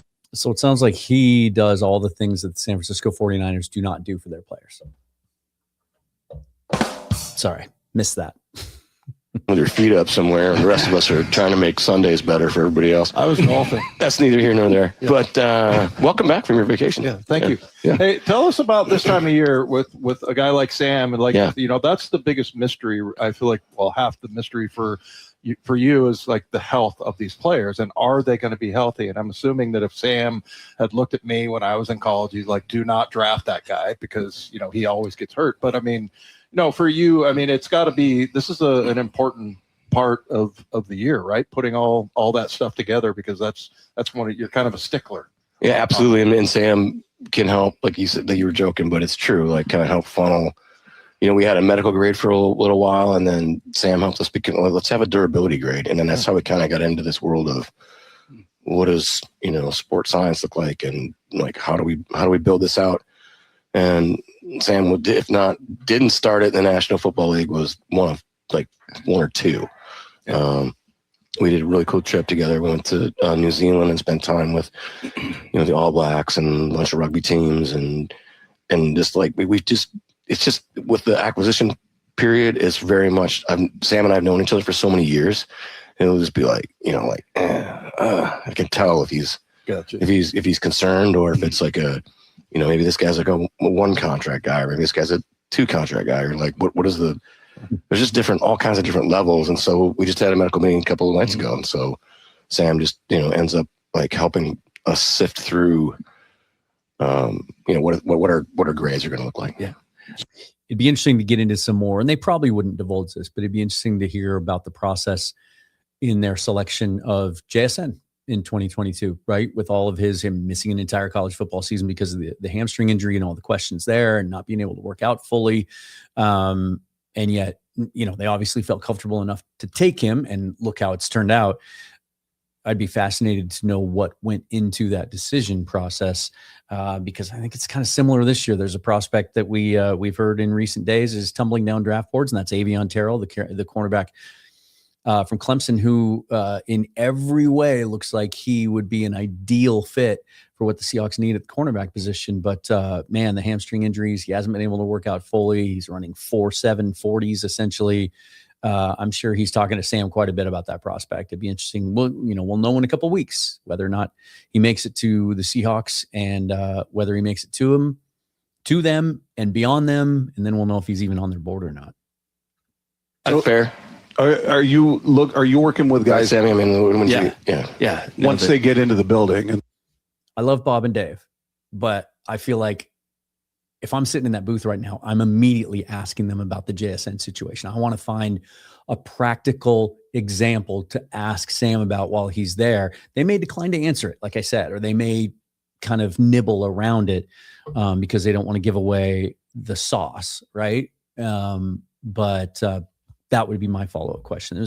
Seems like a missed opportunity here. they're part of the team, and you're looking at a specific, linebacker, running back, whatever. Are you looking at him going, hey, John, this guy needs more of this. This guy should do less of this. This guy, maybe even nutrition. This guy needs to work on this part of his eating plan, or this is his workout plan needs to change. Or is that how it? Yep. So I'm engaged in partnering with all of those elements.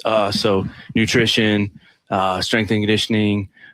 Maybe we're looking at a player with a hamstring history, soft tissue injury. Maybe we come in, they do some testing, some muscle testing. We see there's some imbalances there, and then we kind of dial in. It's not necessarily a go, no go type of situation with the player, but like in my previous role, like as a head athletic trainer, I had very much the medical lens where I'm like, okay, this player's hurt. Now we have to get him back on the field, and I'm more worried about those group of players that have injuries.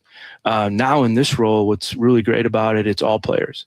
So I'm locked in on the healthy as well as the injured players, because they all have needs to reach another level in their performance. So in that role of health and performance, it's important that we understand first and foremost, like, what's our baseline for this guy? Are we bringing him in a little bit, Nick, like JSN and Spoon, when they came in, they both had some hamstrings. And so we had to kind of nurse them along a little bit and come up with a specific program that allowed them to do some things on the field, but try to keep them away from the risky maneuvers and things on the field, and try to build a little bit of callus and strength balance and so forth. So that is something that this time of year. Interesting that he went straight to hamstrings, right? And maybe that's because that's just the best example to talk about because it's such a tricky injury. He talked about imbalance, right? It could be something physiological with the player where it might indicate that he's going to continue to struggle with his hamstring. Some players do, right? Some can manage it, some can't. We've seen Mike Evans deal with hamstring injuries a lot through his career. Well, it hasn't stopped him from putting up Hall of Fame numbers, right? It's just, it's interesting to me that Avion Terrell has not been an official 30 visitor to the VMAC yet, despite the fact that all indications are he is sliding down the draft board because the Seahawks have brought every other cornerback that's projected to go in that range of their first pick in for a 30 visit. The guys like Colton Hood and Brandon Cisse and Chris Johnson. If we see a Terrell visit to the VMAC, I would take that as relatively good news because at least it means that they want to look at him and check for these things that Sam's talking about. If he doesn't make a visit, might mean that he's not on their board. We kind of go through those players. We talk about like, okay, John really likes this guy. I says, okay, well, this guy probably doesn't come in and practice for us right away. Is that going to be okay? Yeah, that's okay. Well, if he doesn't get coached by the coaches for most of the offseason program and he comes into training camp pretty much ready to go, we'll get a runway for him. Is that okay? Yeah, that would be perfect. We'd be okay with that. Okay. Then that helps John make a decision that with the information that he needs to, yeah, okay. No surprises. Yeah, how are we gonna acquire the player, and then once the player is here and he's in the building, like how are we? Sam's like kind of distributing how we're going to take care of him. So what? Jax is a perfect example, right? Like you get into the micro of hey, I wouldn't have him planting and cutting. I'd have to do it. They didn't have to ask him. John brought it up himself. And this, I wouldn't do this exercise. Yeah, absolutely. Yeah, my main job during the season, during the week, is really looking at all of the load metrics. So the running and the cutting, the change of direction, the accelerations, the speeds, the player loads, all of those things. And then everyone, with the help of Pat, he establishes norms for every player. So I'll call that the pocket. So we like to keep our players in the pocket. As long as you're in the pocket, you're good, right? But as soon as maybe something's out of pocket, you're getting more speed, you're getting more player load, and we're getting in a higher trend, that's going to put that player at risk. So then what I do is I step in, work with the position coaches and saying, hey, where's the valves? Where can we back off this guy a little bit just for a minute, get him back in the pocket, then he's rocking and rolling again. And so establishing that rapport with position coaches and coordinators is really important to do that as well.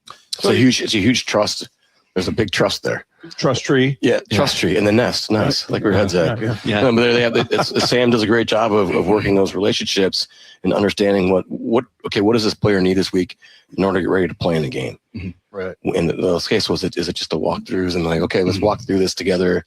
Let's see what it looks like. This is the guy's plan for the week.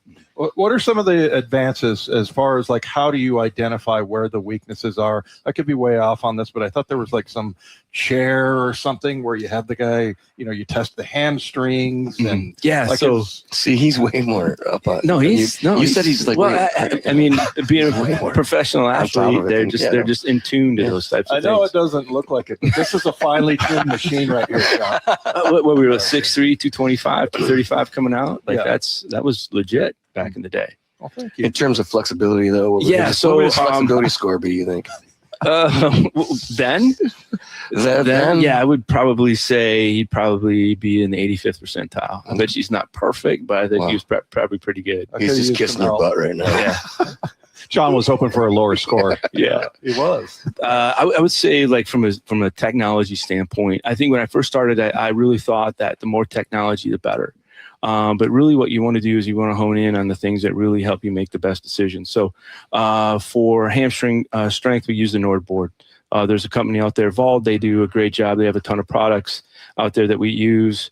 Isometric testing, leg extension, quad extension. We'll look at those numbers. We'll look at adductor or groin muscles, relationships in terms of left versus right. If there's an imbalance there, we're dialing in on that.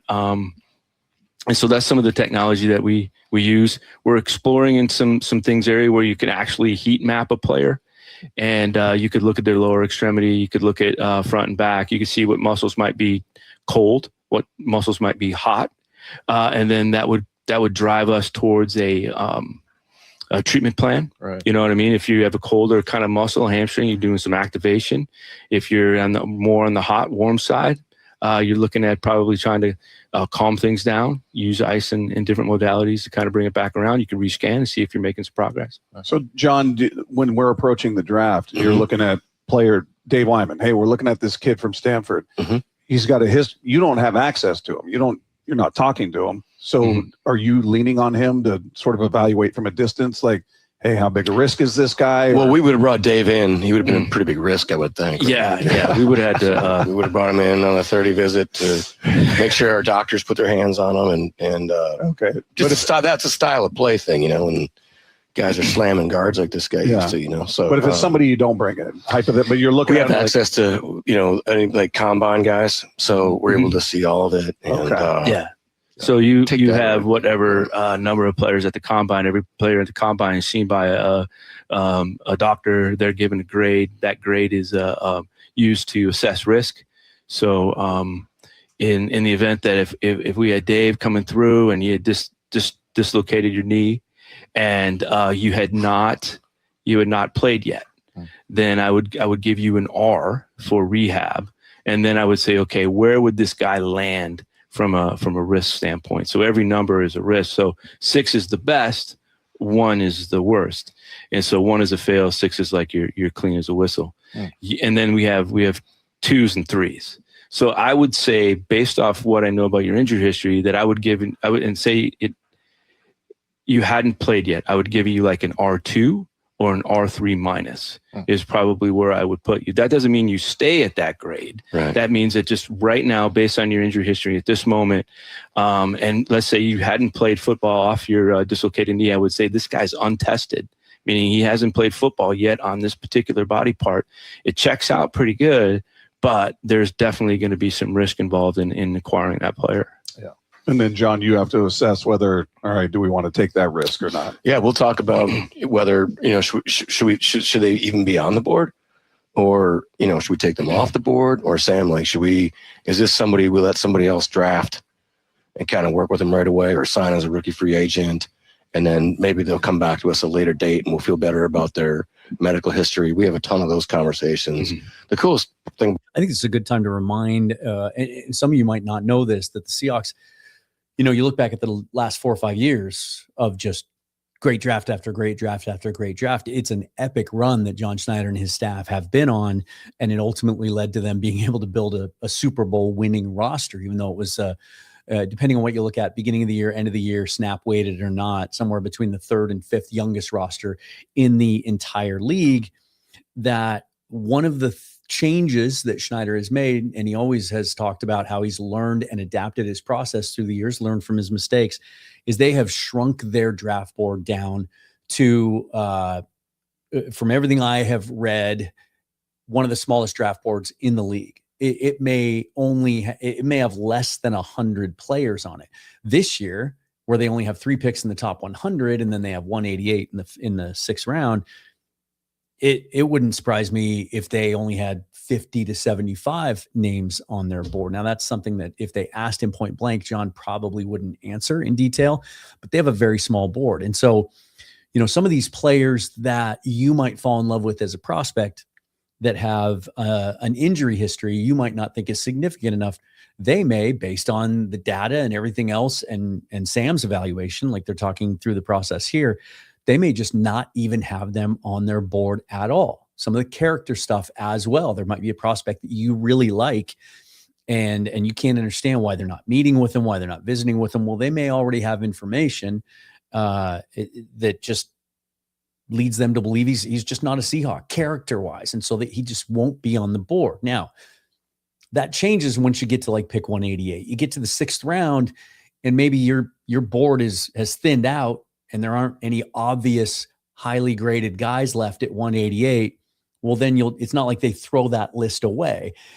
They may then consider someone who they did take off their board if they were to tumble all the way. Like for some, just to use it as an example again, if teams are so scared off by Avion Terrell's hamstring concerns, and he is slightly built, and he plays a very physical style of football. That's why he would be a fit for the Seahawks. But if the league as a whole just feels like, man, that's too much of a risk, and he falls all the way to 188, for example, even if the Seahawks had taken him off of their draft board initially, well, at 188, it's worth the risk, because the upside, if you can get this guy healthy and get him playing on a consistent basis, is now you're getting a first-round player in the 6th round. Just wanted to kind of share that part of the process, because I'm not sure. Well, where Sam's located is he's right by Nolan and myself and all the scouts and Patrick Wirtz. We're just like constantly.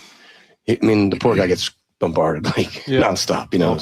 Especially during the season. It's just it's high stress, and he handles it amazing. And I have to say, like, if we wouldn't have had Sam here during COVID, I mean, it was the way, I mean, I don't know how even Lisa stayed married, because, like, I mean, it was everybody was coming to Sam. I mean, it was literally like a line on his office. Like, some people, were really nervous. Some people didn't really care. It was like everybody was like all over the place, like, do we really have to wear these masks? Yep. These are the rules, like in compliance. So, and obviously Matt Thomas helped with that. Oh, too, he was but he can the ace. Put the hammer down pretty easy. He was. Hey, so what about you?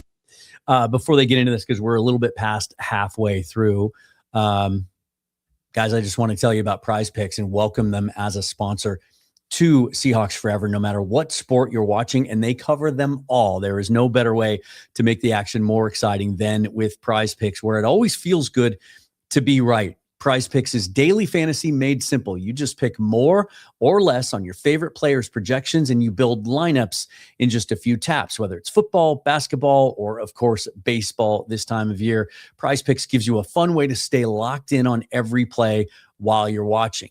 The app is really easy to use, and it's available in a ton of states. Now, the Mariners haven't released their lineup for tonight's second game of their series against Houston, so I can't show you a lineup from that game, but I can tell you about a couple of my favorite Prize Picks features. First, there's early payouts. If one of your players gets off to a hot start, you have the option to cash out those winnings before that game even finishes. And then with the social feeds feature, you can share Prize Picks lineups with your friends and copy lineups you like, or use them as inspiration for your own picks. Be sure to follow me. Just search the feed for Seahawks Forever, one word. Download the Prize Picks app today and use code HMA to get $50 in lineups after you play your first $5 lineup. That's code HMA to get $50 in lineups after you play your first $5 lineup. Try Prize Picks today, where it's good to be right. All right, let's get back to this. I picked a really, really good spot to freeze that, didn't I? Sam's a little bit more empathetic, if you will. So for you, John, like, what about like going out? Do you ever go outside of that? Like, you trust your instincts, because you apparently you have really good instincts. I mean, you've drafted well. And sometimes you take chances, they don't work out or whatever. But like for you, how much? Is there ever a time where you're like, yeah, I see that you have this grade on him, but we've made mistakes. We've learned our lessons over the years, like where to, how far, where to take the player or the person. And that's part of it too. Like Sam and, David Strickland and the docs too, like they're evaluating the person too. Like they're helping us evaluate. We have like these 30 guys in here on these visits getting physicals and everything. Mm-hmm. And at the combine, they're helping us evaluate all these guys. So it's like, well, what was your impression? Is he a tough guy? Is he going to push through? Is he not going to push through? So I think that's important too. Like Sam could come up with an entire plan, and he could present a proposal to John about a certain player and say, hey, look, I know the medical stuff looks bad right now, but I really believe based on all of our data that he can fully recover from this and be a 2-contract player, as John alluded to earlier. But then what if the evaluation of the person comes back as, I'm not so sure if this guy, if we give him a regimented plan that we believe is going to keep him healthy and on the field, is he going to follow it? Is he going to be that determined and that disciplined to be able to follow through and execute the plan? They all go hand in hand. It's really like how do we, sometimes I think we've just, and it was definitely early on. Mm-hmm. We just were like, okay, thanks. Like, guy's a really good player. And it didn't work out. But it goes the other way too. And that's what's fun about being able to give Sam and, Dr. Ed and those guys some crap too. It's like, oh, so I think I told you, like, Brett Favre was supposed to fail his physical when he was traded to the Green Bay Packers, and Ron Wolf's like, no, he's not going to fail his physical, and he starts like 298 games or whatever in a row, right? Yeah, so, right. you know, but like, there's examples of guys playing, and we're like, oh, so, you know, he had a lot of, you know, he had stenosis in his neck, and he's like,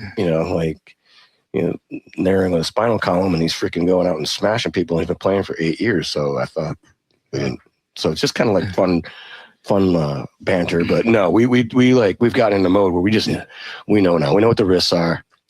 You know, like if Sam's like, I don't like it, then we're pretty much not there.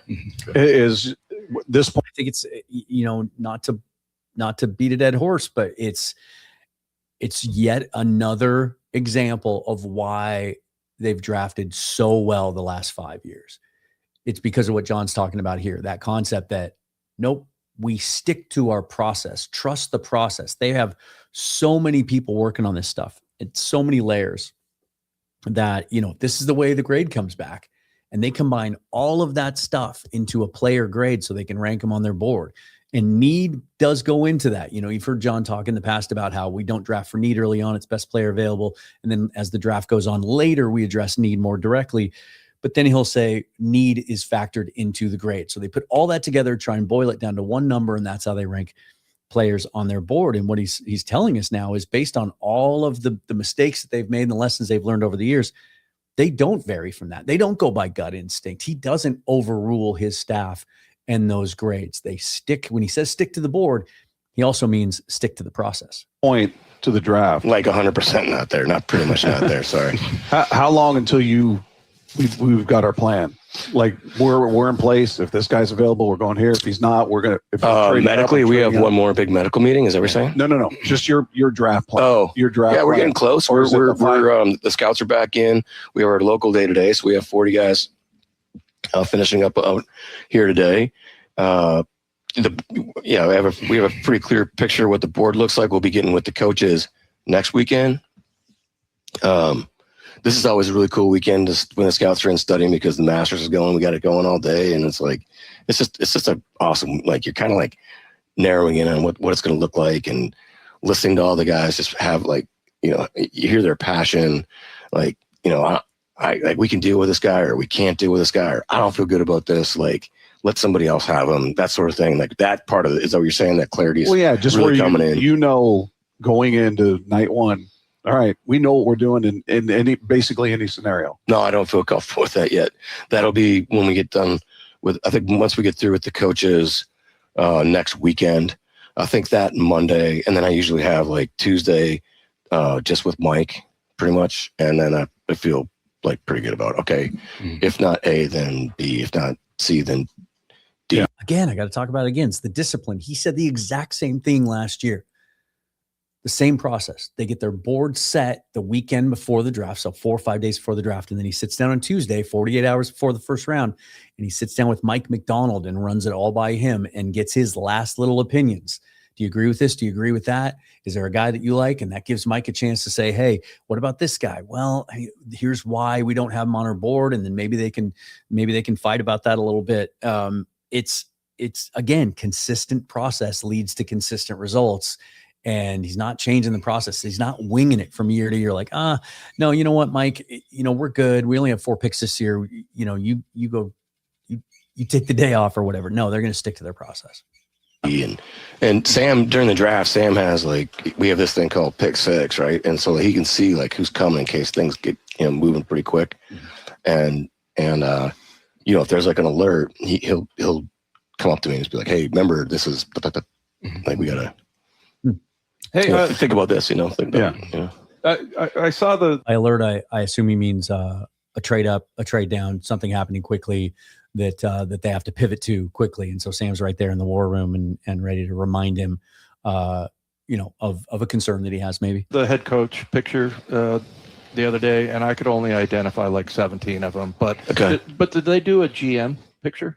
Yeah, down there they do. They do. I didn't know. Yeah, they do. I didn't. It's pretty much it's right after the coaches. Yeah. Is there a GM out there, John? Is there a GM out there that is you kind of notice that he thinks like me?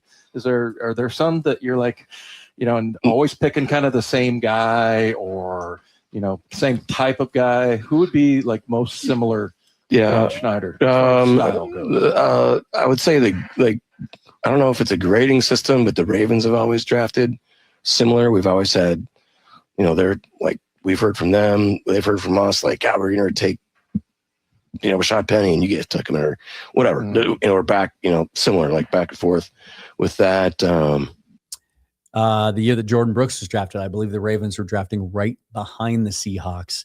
And for as much crap as the Seahawks took with that pick, that it was too high for Jordan Brooks, that he wasn't viewed generally as a first rounder leading up to the draft, that inside linebacker and positional value and all of that. And then we found out shortly after the draft that the Ravens ended up having to settle for Patrick Queen, but they really wanted Jordan Brooks. It's a good example of what he's talking about here.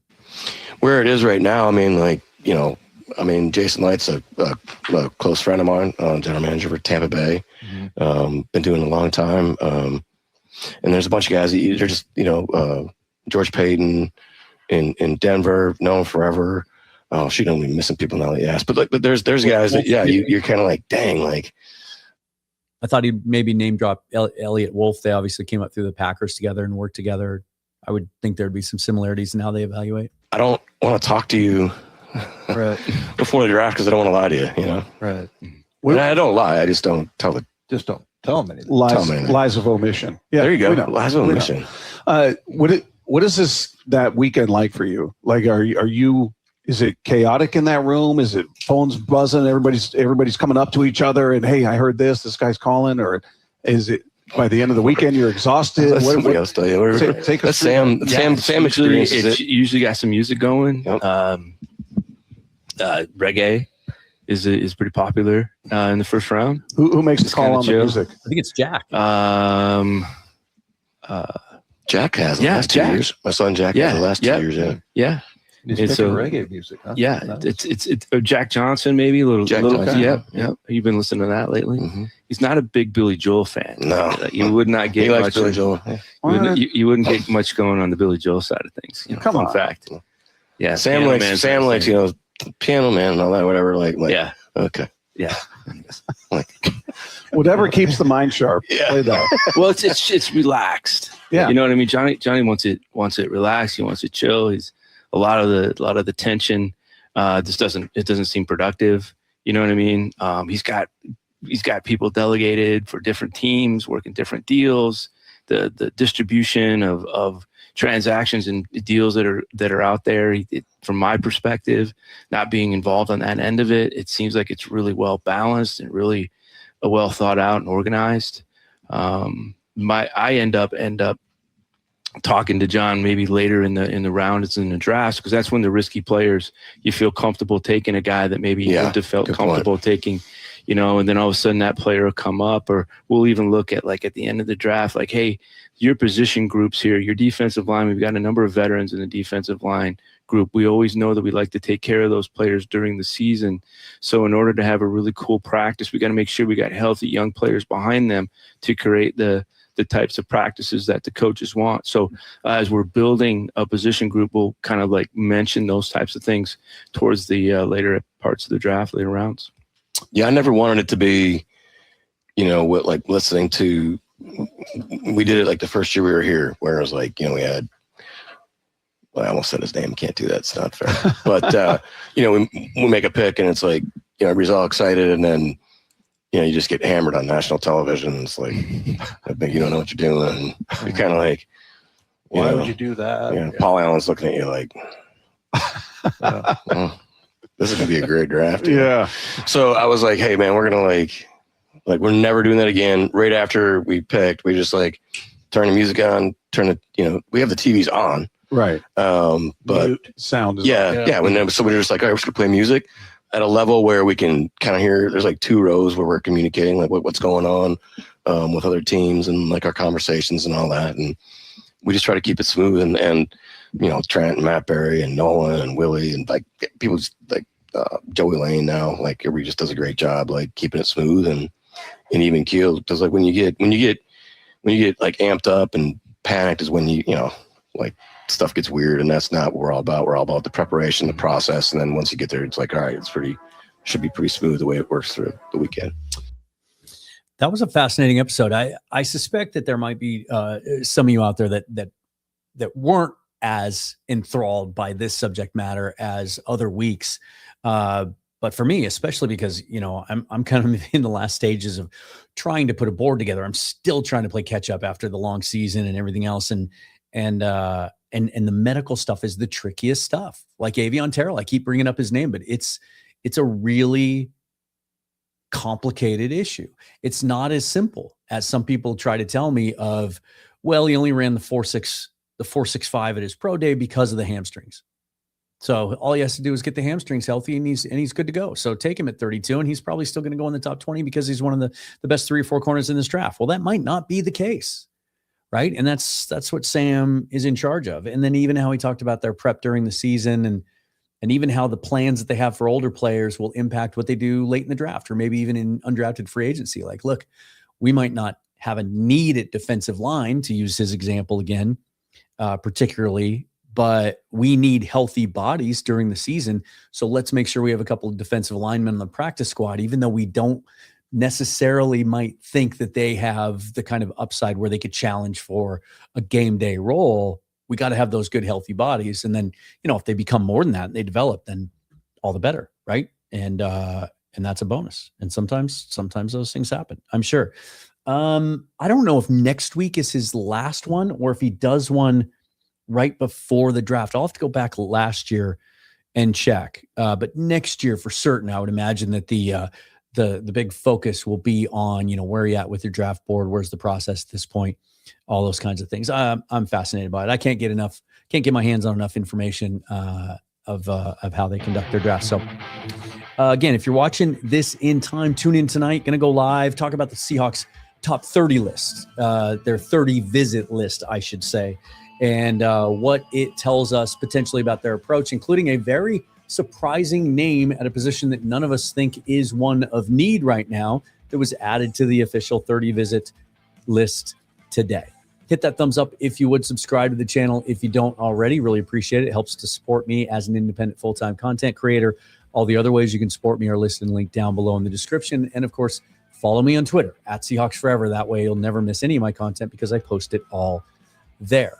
Forever and always go Hawks. Thanks for watching, you guys. We'll see you again tonight. And if not tonight, we'll see you tomorrow. Welcome to a live edition of Seahawks Forever, presented by Prize Picks. Tonight on the show, major updates to the Seahawks official 30 visit list to the VMAC. One big name subtracted, kind of bums us out, but we'll talk about that a little bit. One big name added at a surprising position. Is Mike Macdonald chasing a different kind of edge player this year than he's ever really had at his disposal? I'll unveil a mock draft that I did that I really like, where they trade for one and draft one also. And then the Mount Rushmore of Seahawk draft busts. I'm sure that's going to spur on some debate. I'll unveil mine, and then we can discuss it in a lively Q&A, I am quite sure. So whether you're watching from Seattle or, I don't know, a place called Sedona, Arizona, thanks for being here. This is Seahawks Forever. Welcome to the Seahawks Forever podcast. In-depth analysis on everything Seahawks. And now, here's your host, Dan Viens.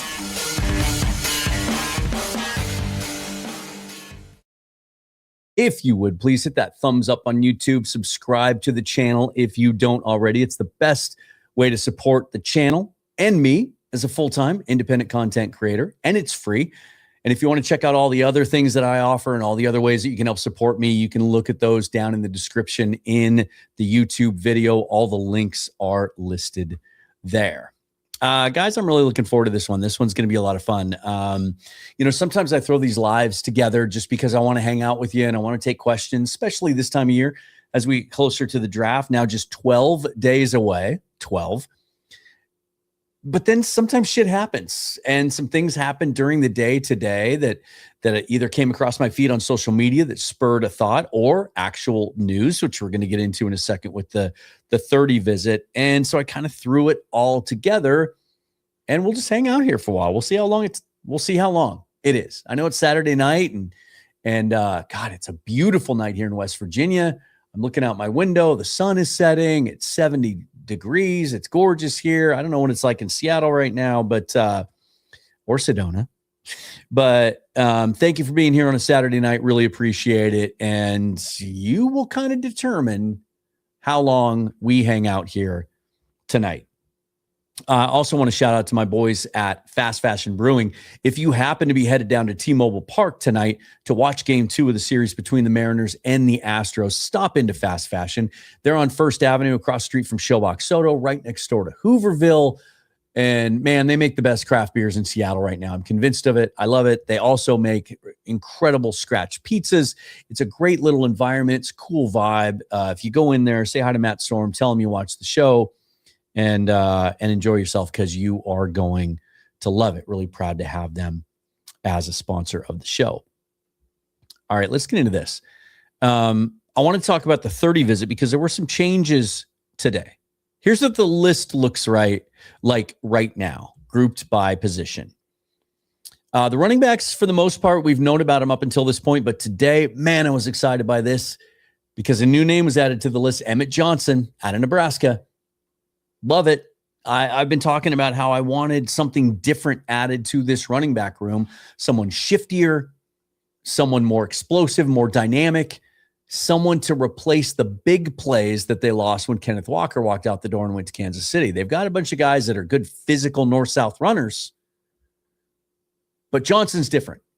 And lest you think, wait a minute, didn't he run a 4.65 40 at the combine? First of all, when he did that, it didn't deter me at all because you go back to the tape and he didn't look like a 4.65 guy on tape. Then at his pro day, he goes out and runs a sub 4.5. I think it was 4.45. That's what he looks like. The jump cuts, the lateral agility, the decisiveness. He can take it to the house on any given play, catches the ball really well. The only thing is he's closer to 200 pounds, and typically John Schneider likes his running backs at 210 to 220. This guy's different, and I really like how he's built. I like his game, but despite the fact that he's a little bit smaller, not small, I'm sorry, I take that back, just lighter than Schneider typically prefers. He had 700 or 800 yards. I can't remember the stat off the top of my head, but he was one of the leaders in the nation last year at yards after contact beyond the line of scrimmage. He's a fun player, and right now he's projected to go day 2, round 3, maybe a little bit later. I get the sense that this running back class as a whole is sliding down the draft board. We even saw that last year when like 28 guys were drafted, and it was considered one of the better running back classes in a long time. The devaluation of the position is still a real thing, and most teams are going to address other needs before they address running back. And so Emmett Johnson may be available on day 3, but he's a guy that, man, if you can get him at that 96 pick, to me, that's a home run draft pick at the running back position. Because the more I study this draft and the more you start to connect the dots and read the tea leaves and some of this intel starts to leak out, it sure does seem like, as much as I was on the draft Jadarian Price at 32 train for a while because I'm that high on the player, it just doesn't make sense given what the Seahawks needs are, given how this draft board appears to be falling, and given what they're obviously looking at. When you look at this board, it's pretty clear they're going to address running back later in the draft. No earlier, I would say, than the 3rd round. Now, one name not on this running back list is Jonah Coleman from Washington, who I think absolutely would be a perfect fit. I would prefer him over Johnson. I think he's ideal for what the Seahawks are looking for. Go back to the 2024 tape when he was healthy. He does have some of that quick twitch explosiveness, even though he's thick and sturdy and powerful. He doesn't count as an official 30 visit because he's a local prospect. So he did visit the VMAC. That has been reported. He confirmed it himself online. It's just he doesn't have to be on this list because he doesn't count as one of their 30. Then obviously we know they've been doing a lot of work on the cornerbacks. Andre Fuller from Toledo. Now he's projected as a day 3 guy. Dalen Everett somewhere in the 3rd round. Colton Hood, Brandon Cisse will be in play at that top pick. Now, some names that aren't on here you might be surprised by. First of all, Avion Terrell. Terrell's situation is really interesting. At his pro day, he ran like 4.65s at the 40, and then he cut his pro day short. There are hamstring issues there. That's why he didn't work out at the combine. He's kind of a slightly built guy. and you look at him on tape, and there's almost a little bit of Devin Witherspoon to his game because he's not afraid to sacrifice his body and come up and run support. So you worry a little bit about how he's going to hold up durability-wise. No reported visit set up yet, but they still have 4 days. The 15th is the last day that you can have players in person at the VMAC. If you see a visit scheduled with Terrell or even a virtual visit, I think that would be just another sign that he seems to be sliding down draft boards because teams are really kind of scared about the durability. Now, speaking of that, if you didn't watch my show earlier today, absolutely check it out. One of my favorite John Schneider radio shows that he's ever done. It was, what was the guy's name? Sam Ramsden, I think. He's their VP of player performance. He has a fascinating background in both as an athletic trainer, but also in analytics. And he's the guy in charge of gathering intel for John about whether, and then assigning a grade and then working it into the overall player grade about how durable they think a player can be. And then he's also the guy in charge of making plans for all the players, even during the season, during the practice weeks with some of the veterans and guys with injury history, how to sort of manage their load so that they can be available on Sundays. Check it out. It's absolutely brilliant. It was really enlightening, and it was a lot of fun. So we haven't heard about any contact with Terrell yet, but the guy that's missing from this list is Chris Johnson. It was reported that he was a 30 visit weeks ago, or that he was going to be. But Tony Pauline today reported that he has not met with the Seahawks, at least not yet. Now, I've reached out to my team source. I have not heard back from him yet. When I do, I'll let you know.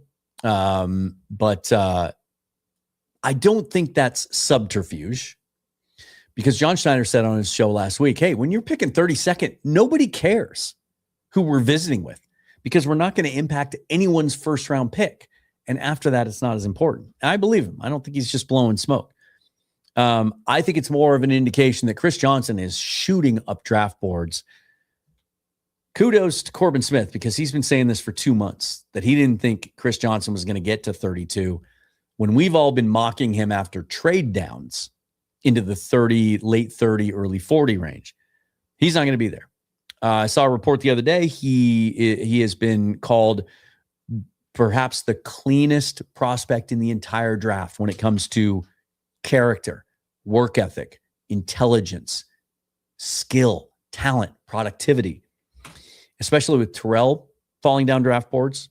Jermod McCoy, potentially, some teams really concerned about that knee.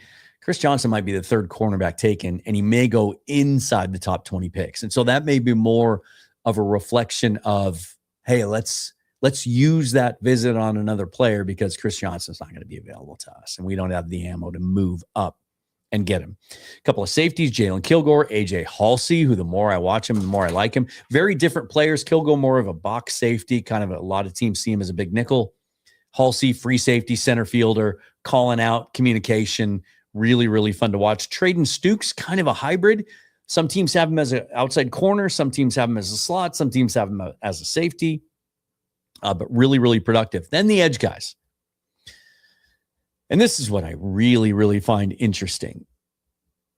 Mike Macdonald's clearly wanting a different type of edge player. For all of those fans who have come after me in the last couple of months, anytime I would mock an R. Mason Thomas or even talk about a Malachi Lawrence or a Cassius Howell, they would say, wait, no, Mike Macdonald only likes big, tough, rugged edge players that can set the edge and defend the run. That's because that's all he's ever had. Doesn't mean that's all he wants. We know they were looking for guys last year, as I was told at the trade deadline, that are closers. We know they've worked really hard on Max Crosby. I think that's off the table. We know they've checked in on Myles Garrett. I reported earlier this week that my team source told me that happened again recently. We know, as I reported this week, that Kayvon Thibodeau is a serious trade target. And then from the other side of things, the Athletic reporting that the Giants would be willing to move him for a late second or early third pick. Hold on to that information, because we're going to address that again later. But you look at this list, and everyone except Zion Young is different than what they have. They're more like Boye Mafe. We heard Mike McDonald talk at the owners' meetings 2 weeks ago about how he was the quickest guy in that group. He gave them more quick wins than anyone. Didn't always translate to sack production, but the pressure numbers were good. He clearly wants a guy like that because you look at the guys that are projected to maybe be available at their first pick are Mason Thomas, Cassius Howell. They're two of the most explosive get-offs in the draft. Howell's got the arm length questions, of course. Mason's considered slightly undersized. Those guys have get-off. They're not. When you look at them, their profile isn't run-stopping edge setter. So that's different. Now, Malachi Lawrence from UCF, bigger, but explosive as hell. K'Ron Crawford, projected to go later, maybe third round, explosive as hell. A little disappointed they haven't had a reported visit with Jayshon Barham yet out of Michigan, but we still have 4 days left, so fingers crossed. Kayshawn James Newby's more of a day 3 guy, maybe with that 6th round pick, but again, more bendy, explosive around the edge. Zion Young's the one guy that's physical, rugged, not as fast, not as explosive, but I also just wonder about the culture fit there, and I really don't think he's in play at 32. Then we talked about Caden McDonald last week, the only defensive tackle on this list, stud. If they took him at 32, don't even allow yourself to think, wait a minute, we don't need a defensive tackle. Look at the age of some of those guys, and also the fact that McDonald is just an absolute brute and a mauler. And then this name was added to the list today, Brandon Cleveland out of NC State. Now, he's projected as a late day 3 guy, maybe a preferred UDFA, and he is a one-trick pony. He is your typical old school, early down, run stuffer only type nose tackle, but interesting, had some good production at NC State. And then the name that I teased at the top that really caught me by surprise today, he posted on Instagram that he was at the VMAC on a visit, Josiah Trotter out of Missouri. Very, very intriguing player. More of a throwback, like traditional Mike linebacker, 6'2", 237, really physical downhill player, outstanding run defender. Might be the best run defending middle linebacker in this class, in my opinion. Well, why would the Seahawks be considering him? He's a day 2 guy, 2nd or 3rd round. Some people have already said, like, he's just not getting enough buzz. He's going to come down as a steal for somebody in what's a very good inside linebacker class. And we haven't been able to say that for quite a few years. Well, here's why. Because while Ernest Jones is only 26 years old, he's had some knee injuries in the past. We're already a third of the way into his contract. So maybe the Seahawks thinking ahead. But also Ernest Jones has shown the ability to drop into zones and play some decent pass coverage, led the team in interceptions last year. He can play the weak side too. Interesting. And I guess I shouldn't be shocked because I was told a couple of weeks ago by my team source that the Seahawks attempted to sign Dre Greenlaw in this offseason and thought they had a good shot at him. And then he obviously decided to go back to San Francisco. He actually lobbied to go back to San Francisco. That's where he wanted to be. Didn't want to leave in the first place. And so maybe they're thinking differently than us, even though they just extended Drake Thomas, right? But it's good to have 3 linebackers. And then there's Tyrese Knight. Maybe they feel like if they add another guy, maybe Knight's got some trade value. I don't know. But I found that really, really fascinating, really interesting. As I did with this. It's a chart that somebody threw together. This is based on 72 different mock drafts. Not I ran 72 mock drafts, but 72 mock drafts from different mock draft sites and some of the big national names and guys that do this consistently. And you look down at the very, very bottom, if you can see it there. And what this is it breaks down position probabilities based on how people have done their mock drafts. And right now, you know, the big 3 needs that we talked about the most, it's got Seahawks at 44% to take a defensive back, 32% to take an edge player, pass rusher, 11% to take a running back, 5% to take an offensive lineman. Now let's talk about the offensive line here for a minute. because this is something that continues to get more buzz. Before we do this, though, I didn't say hello to a bunch of you guys. The Real Econ was here bright and early. Good to see you. Kick Up is here. Good to see you. Brian, Smigel, the Fro is here. Shane Turner, good day, mate.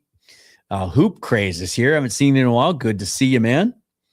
The HHG, XML Viking, a lot of the usual suspects. A couple of new names in here that I haven't seen before. Gary Crow, good to see you. Hat Thien.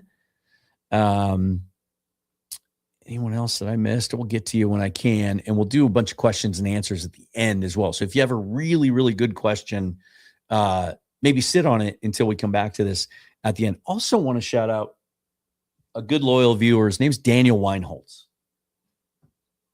And he sent me this. This came in the mail today. He made this, I believe. It's made out of sheet metal, right? Colored sheet metal. It's got hooks. It's like a coat rack, right? And so what I'm going to do with this is I'm going to hang it on the wall right here. And then eventually, when I get more stuff for my backdrop here, we're just trying to figure out a way to get back to Seattle. It's just a lot of work stuff going on, the cost of flights and gas and everything right now. But I'd like to get back to Seattle sometime this summer and get some of my stuff, my helmet, my signed football, and some of my bobbleheads and things like that, and fill up these shelves. And when that happens, I'll kind of tilt the camera a little bit more so it takes in more of the corner. Throw one of the guitars up there too for those of you that miss those. And I'm going to hang this there, and I'm going to hang things like some medals and credentials like Senior Bowl and training camp credentials on there. So thank you, Daniel. And oh, by the way, if you have anything you'd like to contribute in the meantime, if it takes me a few months to get back to Seattle and you want to have it displayed on the shelf behind me when you tune into your favorite podcast, right? Here, let me do this. Your favorite podcast. My email is in the description below. It's also in my Twitter bio. Feel free to reach out to me and let me know what you've got. I can give you my address or whatever if you want to donate it and have it on display here. Maybe we can have this whole thing looking like the Dan Patrick Show at some point. So thank you, Daniel. I thought that was really, really cool. But the offensive line thing is really fascinating to me because we've seen this growing buzz. And the latest comes from Jordan Reed, who did a column on ESPN yesterday about things he's hearing. And we've heard this from Brady Henderson before. We heard it from Lance Zierlein before, that, hey, the Seahawks are doing a lot of work on interior offensive linemen. Don't be surprised if they take one early. Now, that doesn't jibe with what I mentioned earlier. John Schneider on his show last week saying, hey, when you pick 32, you don't have to trick anybody, because he's admitted that in the past they've intentionally not. They did this with Gray Zabel. They didn't want people to know they were interested in Zabel, so they didn't have him to the VMAC. They tried to keep things really under wraps. You don't have to do that at 32. So there's a little contradiction in what we're hearing there. But then at different times, you'll hear little whispers about maybe Emmanuel Pregnon or maybe Kalen Rutledge at that first pick, right? So just something to kind of tuck away that I find interesting. We'll see. Usually when I do mock drafts, I grab some value later. It's a pretty deep interior offensive line class. But yeah, we'll see how that goes. All right. Let's talk about the thing that you saw on the thumbnail. And this came to me, and now I can't remember. Oh, it was former Rams quarterback Jim Everett, or as Jim Rome would call him, Chris Everett, one of the first ever viral moments on sports talk television. He posted today, who's on your Mount Rushmore of draft busts? And so I immediately thought, what a fun concept. I've done my Mount Rushmore of great Seahawks players and coaches, but I haven't done draft busts. And the Seahawks are uniquely positioned to talk about draft busts because they have had some of the greatest in NFL history. Some of these guys I'm about to show you, you could make a case that they belong on the all-time bust list. I mean, that might be a little tough. There's, you go Ryan Leaf, you go, well, anyway, we're not going to talk about that. So what I did here, first of all, is What's the definition of bust? Because I think this gets lost in translation a lot. And I've already seen some of it because I teased, earlier today, and I had some people come at me. Some of the players that you all are going to suggest as busts don't qualify as busts. They're not defined as busts. Words matter, you guys. We got to keep it tight. Don't use the word elite unless a player really is elite, unless he's the greatest of the greatest ever.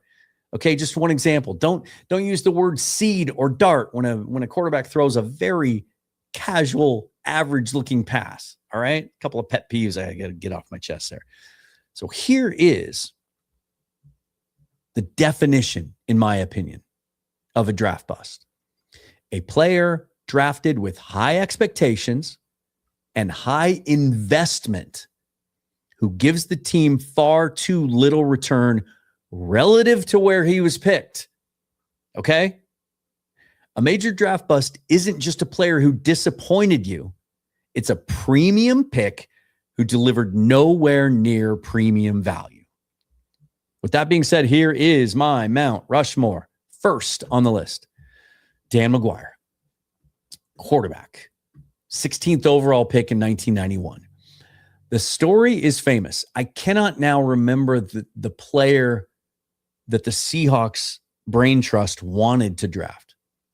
But as the story goes, Ken Behring, the idiot owner who tried to move the Seahawks to Los Angeles, burst into the draft room and said, "You better take that big quarterback from San Diego State. He's 6'8". He's got a cannon of an arm. He's our guy." Problem with that was Behring made that assessment based on one game he saw when San Diego State happened to be on national TV one day. I think they were playing Michigan. Correct me if I'm wrong. And McGuire, I guess, made some plays. I don't know. But second of all, McGuire did not have a big arm. I went to cover training camp in 1991. It was my first training camp ever. I was a brand new sports reporter at KEPR television in Pasco, Washington. And I wasn't yet the sports director, but our sports director, Jeff Rickard, who now is running a sports radio station in Charlotte, North Carolina. We're still good friends. We still stay in contact. I'm going to try and see him this year when the Seahawks play at Charlotte, because it's a 4-hour drive from here. I'm really looking forward to that. He's had me on his radio show a few times. Anyway, I digress. He basically went and lobbied for me to be his assistant. I covered news during the week, but he'd be like, "Can I use him for sports?" And he sent me to training camp. And I remember I was so excited to see Dan McGuire throw. I'm like, 6'8". This guy's got to have a cannon. He threw. I'm sorry. This is going to sound very sexist. I understand it. I'm not a sexist person, but I cannot think of a better analogy. He threw like a girl. The first time I saw him wind up to throw, he cupped his wrist. Go back and watch video. And he how when someone tries to throw a spiral, over tries to throw a spiral, they try to make it spin out of their hand. That's what he looked like. And I was like, oh boy, man, that's bad. He was supposed to be Seattle's quarterback of the future. He played 12 games in his Seahawks career, 740 passing yards, 2 touchdowns, 6 interceptions, first-round quarterback. That's about as bad as it gets. He belongs, when you see those top 10 lists of all-time great draft busts, I think he gets overlooked sometimes, man. He absolutely belongs on that list. All right. Number 2, the Boz. Brian Bosworth. Essentially the number 1 pick that year because the Seahawks won the lottery in the supplemental draft because he came out late. He manipulated the process. He did this on purpose. And the Seahawks got the pick. We were all so excited. This guy was one of the most dynamic college football players of all time. Controversial, but also dynamic. Now, in today's NFL, there's no way he'd be a number 1 pick because teams would look at his build. He was basically built like me. I'm 5'10", 190, 194 pounds, depending on the day, depending on what I ate. Trying to get down to 175, you guys. But I've been trying to do that for quite some time. Anyway, he had my frame, and then he went, and we know now through the use of steroids, and packed a shit ton of muscle on his frame, which made him fast and explosive, but he had a really high center of gravity. He had no base. He had no anchor. He got knocked off his feet easily. I think I remember reading he had like 9.5 shoe size, shorter arms. Like he never would have been a first round pick today with all the analytics and biometrics and all of that. And he had the injury issues, right? It took its toll, the shoulders. Like my understanding of kind of what happened to his body is he packed so much muscle on and his frame couldn't withstand it. And just the violence and the collisions, it just tore his shoulders up. I was at what was essentially the beginning of the end for him. It was Arizona Cardinals. I think they were called the Phoenix Cardinals then. I remember two things. I remember Gary Hogaboom was playing quarterback and Stump Mitchell was the running back. And Stump Mitchell, little handoff up the middle. Brian Bosworth, he had missed some games. This was his first game back, if my memory is clear. And he went to arm tackle him and it popped his shoulder out and he was basically done after that. He played 24 games in total for the Seahawks and finished with just 4 sacks in those 24 games. Okay. Now, why wasn't the banner up there? There it is. Okay. Number 3 on my Mount Rushmore of Seahawks busts, Rick Mirer. Now, some of you may argue with this because he played 55 games and he had a good rookie year. Remember that? He looked good as a rookie, but he played for Tom Flores, very basic West Coast offense. He looked efficient. He looked like a game manager, got rid of the ball quick. He was pretty accurate.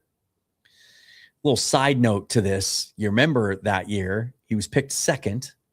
Who went first? Drew Bledsoe. Why did he go first? Why did the Seahawks have the second pick and not the first when they went 2-14 that year? Because they went and screwed up and beat the Patriots in a very, very close game. If they had lost that game, they would have had the number 1 pick and they would have taken Drew Bledsoe and things might have been a little bit different through those horrible, horrible mid to late 90s. He was drafted number 2 overall in 1993 and a number 2 pick at quarterback coming from Notre Dame. He was like a 3-year starter. Expectations. An investment. He threw 41 touchdowns, 56 interceptions. Now, fortunately, the Seahawks were able to trade him for a first-round draft pick to the Bears. How they were able to do that, I'll never know. Thank you, Bears. Number 4, Aaron Curry. Guys, when you're the number 4 overall pick and you only play 37 games and you get 5.5 sacks over that time, if you remember the Curry pick, he was considered the safest pick in that draft. And he just never, ever looked like it. You know, like some of these other guys, like Mirer had the freshman year or the rookie year. Bosworth had some flash plays. You remember the big sack on Elway where he chased him to the sideline and smoked him out of bounds. There were flashes there. There were no flashes with Aaron Curry. He just looked overmatched, didn't look like an NFL player. When you're the number 4 overall pick, you got to be better than that. So those are my 4. Now, let me give you this other list here. Let's get rid of this banner because I threw together other that were considered, other worthy busts considered for this. Malik McDowell is one because he never played a game for the Seahawks. But it wasn't because he didn't make it as a player, right? He got in the ATV accident, had the serious brain trauma, really, really tough physically, tried to come back later, even had some flashes in Cleveland a couple years later, ended up having a whole bunch of psychological problems and behavioral problems later in his career because of the head injury. Really unfortunate situation. But when you're the 35th pick in the draft and you already have character red flags and everything else, this was the pick that John references a lot, not by name, but he'll refer to like lessons that they learned and how they changed some of their draft grading and draft strategy. That's a big one. LJ Collier, worthy of being considered a draft bust, the 29th pick in 2019. But nobody had high expectations for him. He was the consolation prize. If you remember that year, the Seahawks were looking for an edge player. And they traded down, I think, 3 times. That was Jerry Tillery, Rashawn Gary, Josh Sweat. Some of those guys they expected to get to him, and they didn't. They went earlier than expected, so they kept trading down. They settled for Collier. He wasn't the type of edge player they were looking for. Most people thought he was a second-round pick. And he's still in the league. Like, he's been a serviceable player. So that doesn't count as, again, I'm going to put this up here, the definition of bust. A player drafted with high expectations, high investment, who gives the team far too little return relative to where he was picked. Kelly Jennings is another one, but again, he was a serviceable player for a while, and the expectations weren't there to really justify calling him a bust. Lamar King, the 22nd pick, he had his moments, but he just wasn't. It wasn't a twitchy player. Played 37 games over 5 seasons, had 6 sacks in 2000. I just don't think the expectations were there to be able to label him a bust. And then Marcus Tubbs is another guy. Again, the 23rd pick, he's a nose tackle, interior guy. It was injuries with him. I kind of almost thought about working into my definition the injury factor. I think if you get hurt, I don't think it counts as a bust. I think to be a true bust, you have to show yourself as not being an NFL player. Okay. When we come back, I'm going to show you a mock draft that I did based on the intel I got earlier this week that I reported. And I kind of moved around the draft board a little bit, made a trade, a couple trades down, trade for a veteran, really liked how it turned out. So I'm going to share that with you. Then we're going to get into some of your bust ideas and just a general Q&A. But first, I want to tell you about Prize Picks, you guys. I'm really, really enjoying this app. And I've got my lineup here next to me. A couple of things that I like about this app. First of all, it's so easy to use. Just whatever sport you like, you pick a game, you see all the players listed there in a bunch of different categories. You simply select more or less. And it tells you right there what the multipliers are. So you know if you want to get like a little higher risk or not. And then you put your lineup together. This is my lineup for tonight's game with the Astros and the Mariners. Now, I went really conservative on this one because there were some promos. Sometimes you get bonus cash. Sometimes you get higher escalators on any given day. They'll throw a little special promo at you. And so I went really conservative on this one. Cole Young, 1 hit. That's all I need. Luis Castillo, I've got for at least 5 hits allowed. He usually pitches to contact to some extent. I also have him at less than 30 or 93 pitches. And then I've got Luke Raley facing a right-hander and Lance McCullers with 1 total base. And then I've got Yordan Alvarez, who has been red hot at more than 0.5 total bases. A couple other features I really like. I like their social feed. Look for me, Seahawks Forever, all one word. You can look at what other people do. You can be inspired by their lineups. You can just flat out steal their lineups if you want. You can give them shit about their lineups if you want. And then early payouts. If one of your players gets off to a hot start, you can cash out early even before the game is finished. Download the Prize Picks app today. Use code HMA, and they're going to give you $50 in lineups after you play your first $5 lineup. That's code HMA to get $50 in lineups after you play your first $5 lineup. Prize Picks, it's good to be right. All right, so here's, first of all, the work that I did to set up this mock draft. I used the PFN mock sim. That's all I use now. They're the best in the business. Spoiler alert, I know I'm going to do a show in a few days kind of comparing all the mock draft simulators. Made a couple of trades down the board and then traded for a veteran. So a couple of my favorite trades, because these are such good matches on the trade chart, moved down from 32 to 39 with Cleveland and got back 107. That's a 4th rounder. It's an exact match on the Rich Hill trade chart. Then from 64, I moved down with Houston to 69, and I get back a 5th rounder for doing that. It's an exact match. And then I make another trade with the New York Giants. I trade them the 69th pick that I got from Houston for Kayvon Thibodeau. Also had them kick in a 5th rounder. The reports are that the Giants would be, quote, compelled to move Thibodeau for a late 2nd or early 3rd round pick. We'll give them the early 3rd rounder because we traded back, but we also want a little bit of a kicker. We want a 5th round pick back in return as well. So that's where we're set up. And then I did this. So I went Brandon Cisse out of South Carolina at 39. Colton Hood was gone. Chris Johnson was long gone. Avion Terrell was gone. A bunch of those guys are gone. Now, some of you have expressed Concerns about Cisse recently that there's just some technical refinement he needs in his game. Yeah, he's 20 years old. He's going to play his entire rookie season in the NFL at the age of 20. You look at the athletic upside, his willingness to come up and hit in the run game, the familiarity with Nick Emenwari, their buddies. Like, they're going to know this player really well. He's a little more of a raw ball of clay, but the upside there is immense, and he doesn't have to be counted on to be a full-time starter as a rookie. I really like him there. Then at 96, because we drop all the way down there, this is when I was so happy to see Jonah Coleman drop to me.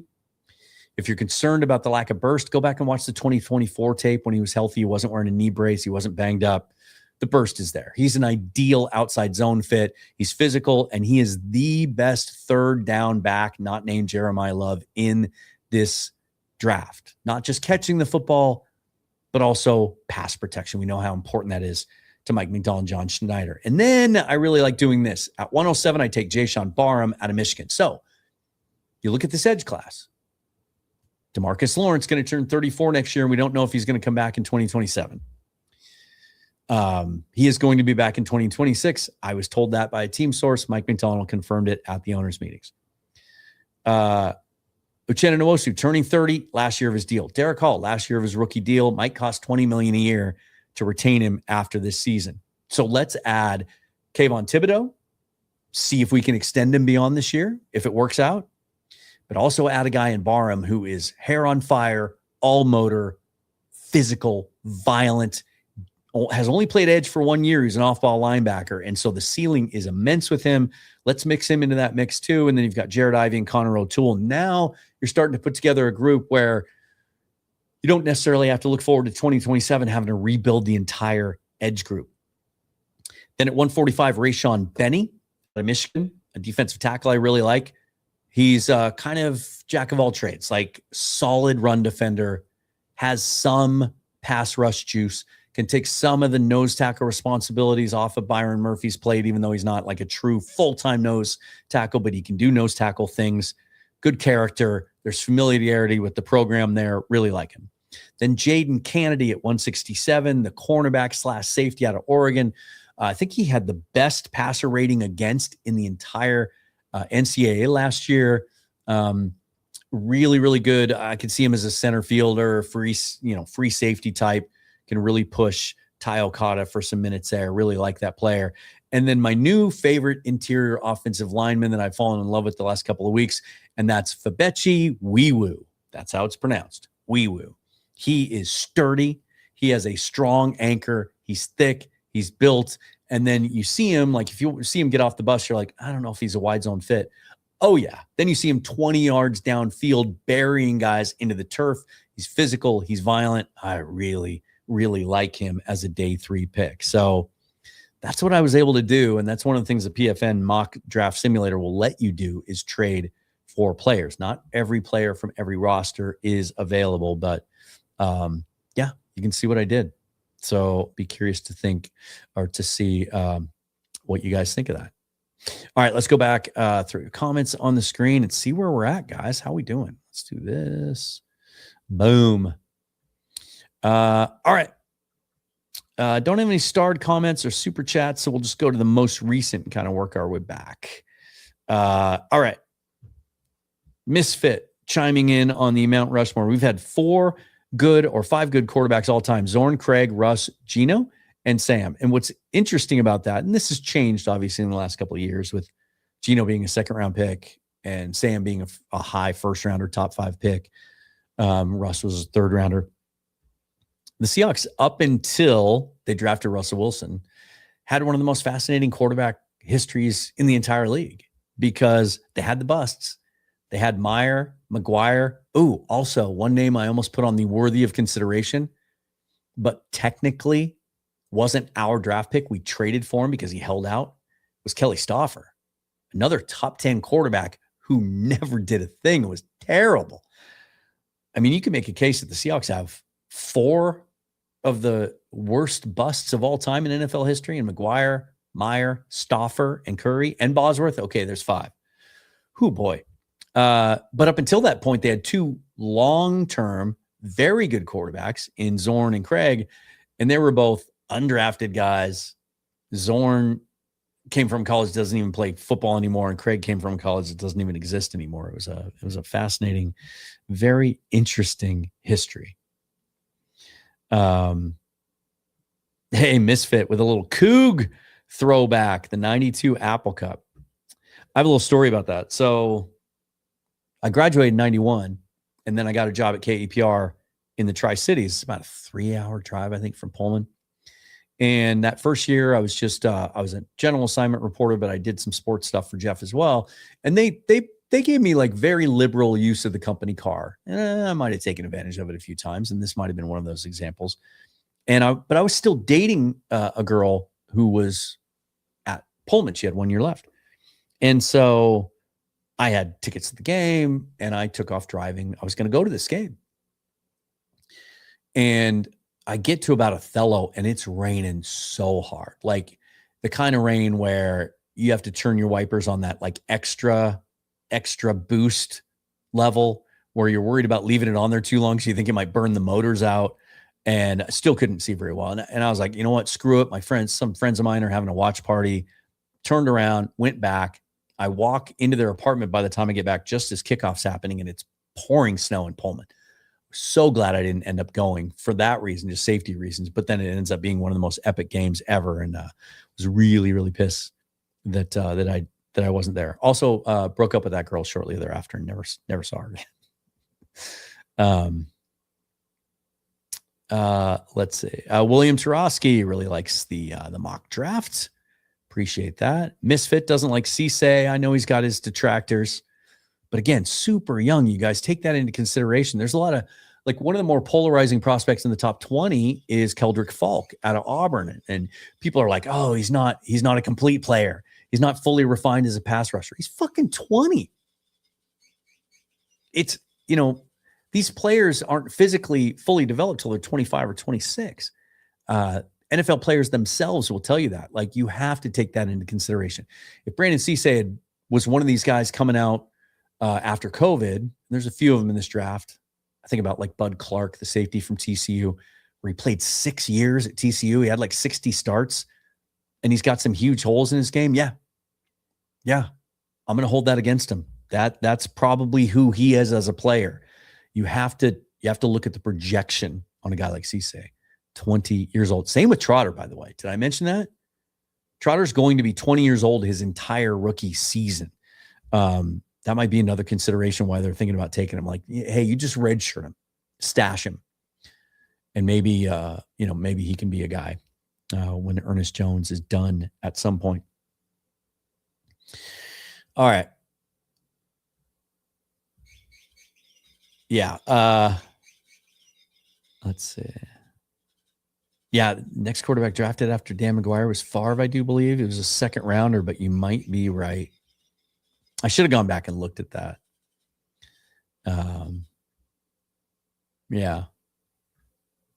Ooh, I see some Dwayne Eskridge mentions, but again, he was a second rounder. He was a surprise pick. It was the COVID year when he couldn't scout guys. They didn't play any football. There were no expectations about him, except that he had a good Senior Bowl week, right? Jeremy Stevens, I think that's a good one. I think I could have justified putting him on the other worthy contenders. Yeah. Three Guns Deep says Rashad Penny. Again, as I said before, injuries don't make you a bust.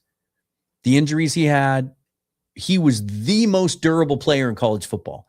When John Schneider talks about the durability score and stuff that they give guys, he was like as high as they can grade.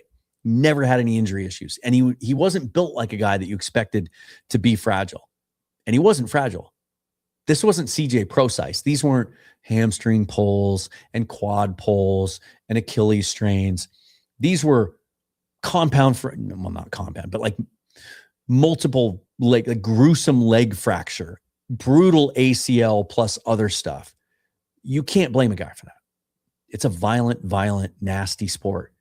Rashad Penny's not a bust. Injuries cannot cause you to be a bust, in my opinion. That's why, to me, Steve Entman wasn't an NFL bust necessarily. There there's a really good argument to be made that he was, because of the steroid thing. Once he got to the NFL, he wasn't able to play at 300 anymore.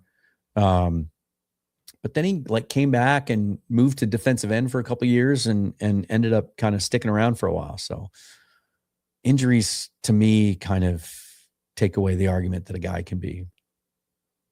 Yeah. Yeah. Misfit bringing up the history with Kelly Stauffer. And if you recall, they tried to trade Kenny Easley to him. And that's when Kenny Easley discovered that he had kidney issues, and that would affect him for the rest of his life.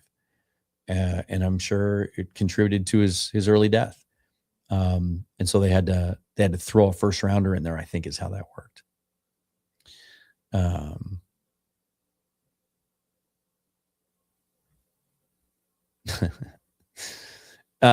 I'm glad you brought this up, Fro, because I've always defended Bosworth on that famous play where Bo Jackson knocks him over, because there's not a player in the history of the NFL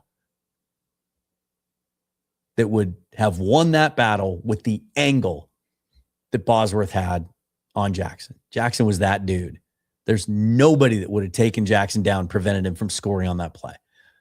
And so I know he gets all the attention for that, but yeah, that was a bummer. Yeah, Brian, those were dark days, man. That's why I tell it, these young fans that get so mad when we lose like 2 games in a row or whatever, and they're just really jaded and spoiled because they've gotten to witness 2 parades. They didn't live through the 90s. It was so painful. What was it 91 when Cortez won Defensive Player of the Year? And that team averaged 8 points a game on offense. It was a historically putrid offense. That's how good Kennedy was that year. That's how dominant he was that year, that the league voted him Defensive Player of the Year for a 2-win team. Insane. Crazy. I do have a story about Entman also. Let's see. Arnarnison, 4413. Those were 2 years in a row. The first overall picks were Entman and Bledsoe, both Eastern Washington boys. Damn proud of those guys. Yeah. And, Bledsoe was at Wazoo at the same time as I did. I got to interview him on my show that I had there and all that stuff. Really, really good dude. And the interesting thing about Entman, so my best friend in college and my roommate was a guy named Tim Rosenbaugh, who played quarterback when Dennis Erickson came in there for 2 years and ended up finishing, I think, 7th in the Heisman voting that last year, ended up leaving school a year early. He was a first-round draft pick in the supplemental draft. The same year the Cowboys took Steve Young, he goes to the Cardinals. And then 4 years into his career, he blows out a disc in his back and his career was over. He actually almost signed with the Seahawks when Erickson became the head coach. And then the Saints came in and offered him a 2-year deal and a chance to start. He would have been the 3rd stringer in Seattle. Anyway, Steve Entman was a recruiting. Tim was his host. And so the apartment that we shared in Pullman, Entman came and hung out for a couple hours one day. And what was funny about that is he was about 250 pounds that day. And then a year later, I see him at UW as a true freshman, and he's 295 and just blowing up triple teams against Iowa in the Rose Bowl. And I'm like, something happened. Something happened between when he was sitting on our couch drinking beers and now he's just wrecking the NFL. Well, that something was enhancements, shall we say? I don't know if he's ever admitted using substances, but yeah. Hoop Craze says, expecting anything from Shane Lemieux? I could see a big jump from getting more reps now. First of all, he's not on the roster anymore. He was simply brought in on the practice squad as depth and familiarity because he played for Kubiak. Not very stout, not good anchor, moved well. He was a good zone fit. Had a hard time staying healthy and, in fact, got hurt and was on practice squad injured reserve all year. He won't be back. Let's see. Oh, by the way, somebody mentioned it earlier, and I wanted to get into it a little bit. This might be fun. Hoop Craze, you had another comment I saw up here earlier. Here it is. How credible is your source, Dan? I don't mean to beat up on you, but I'm a little fired up about this because a guy came after me earlier today about fake news and fake sources and bullshit and making stuff up. And I very tactfully, very gently, very kindly tried to say, look, I don't share even a majority of the things that I hear or am told. Only things I feel really, really good about. The things that I have shared in the form of reporting news have all worked out pretty well. I just don't understand the mindset of people like that guy that came after me of like, why you want to doubt somebody? You don't want to believe me? Fine. Just don't believe me. Move on to the next thing. But to come after me on Twitter like that dude did and like call me a liar, I don't get that. Like, what's wrong with your life that you have to do that? Anyway, I ended up finally blocking him. I wasn't going to, but he just kept pushing and pushing and pushing. My source is in personnel. He works at the VMAC. He's a member of the organization. So, and he reaches out to me every once in a while, unprompted, and offers me intel sometimes, or he's open for me to ask him questions and he'll give me honest answers as much as he can. Now he says he has his own personal code around the draft and he gives away less. He doesn't want to share too much about the draft, but he's the one that told me about the Seahawks checking in and John Schneider talking directly to Andrew Berry with the Browns about Myles Garrett. They've done that before. They did it at the deadline last year. It probably is going nowhere, but John's going to check. And then he also framed the interest in Kayvon Thibodeau as serious. So doesn't mean it's going to happen. And that's the way I framed the report. This could be due diligence, could be for potential trade deadline acquisition, or, you know, after the draft, if the Giants get a guy they like and then they become more aggressive, maybe the price drops a little bit. And so I trust this source implicitly. He has no reason to bullshit me. He's never taken that approach. We've had some pretty long talks about the game and kind of the organization that didn't include any kind of intel. He's legit. You don't have to believe it.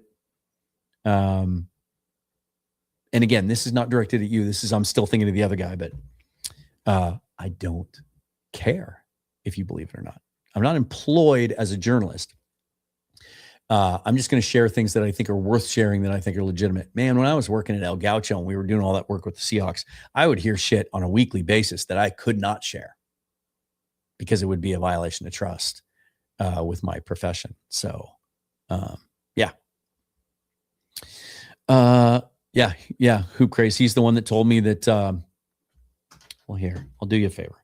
I'll go back and see. Because I don't want to misframe it. I'll find the actual.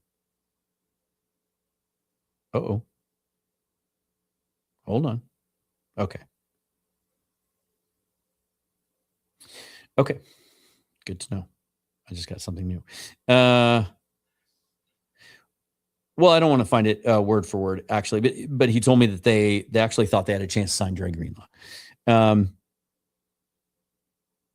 reached out to ask him about the Chris Johnson situation. He says, I can't comment on that. That's what a good source should do. He has his loyalties. He has to stick to that.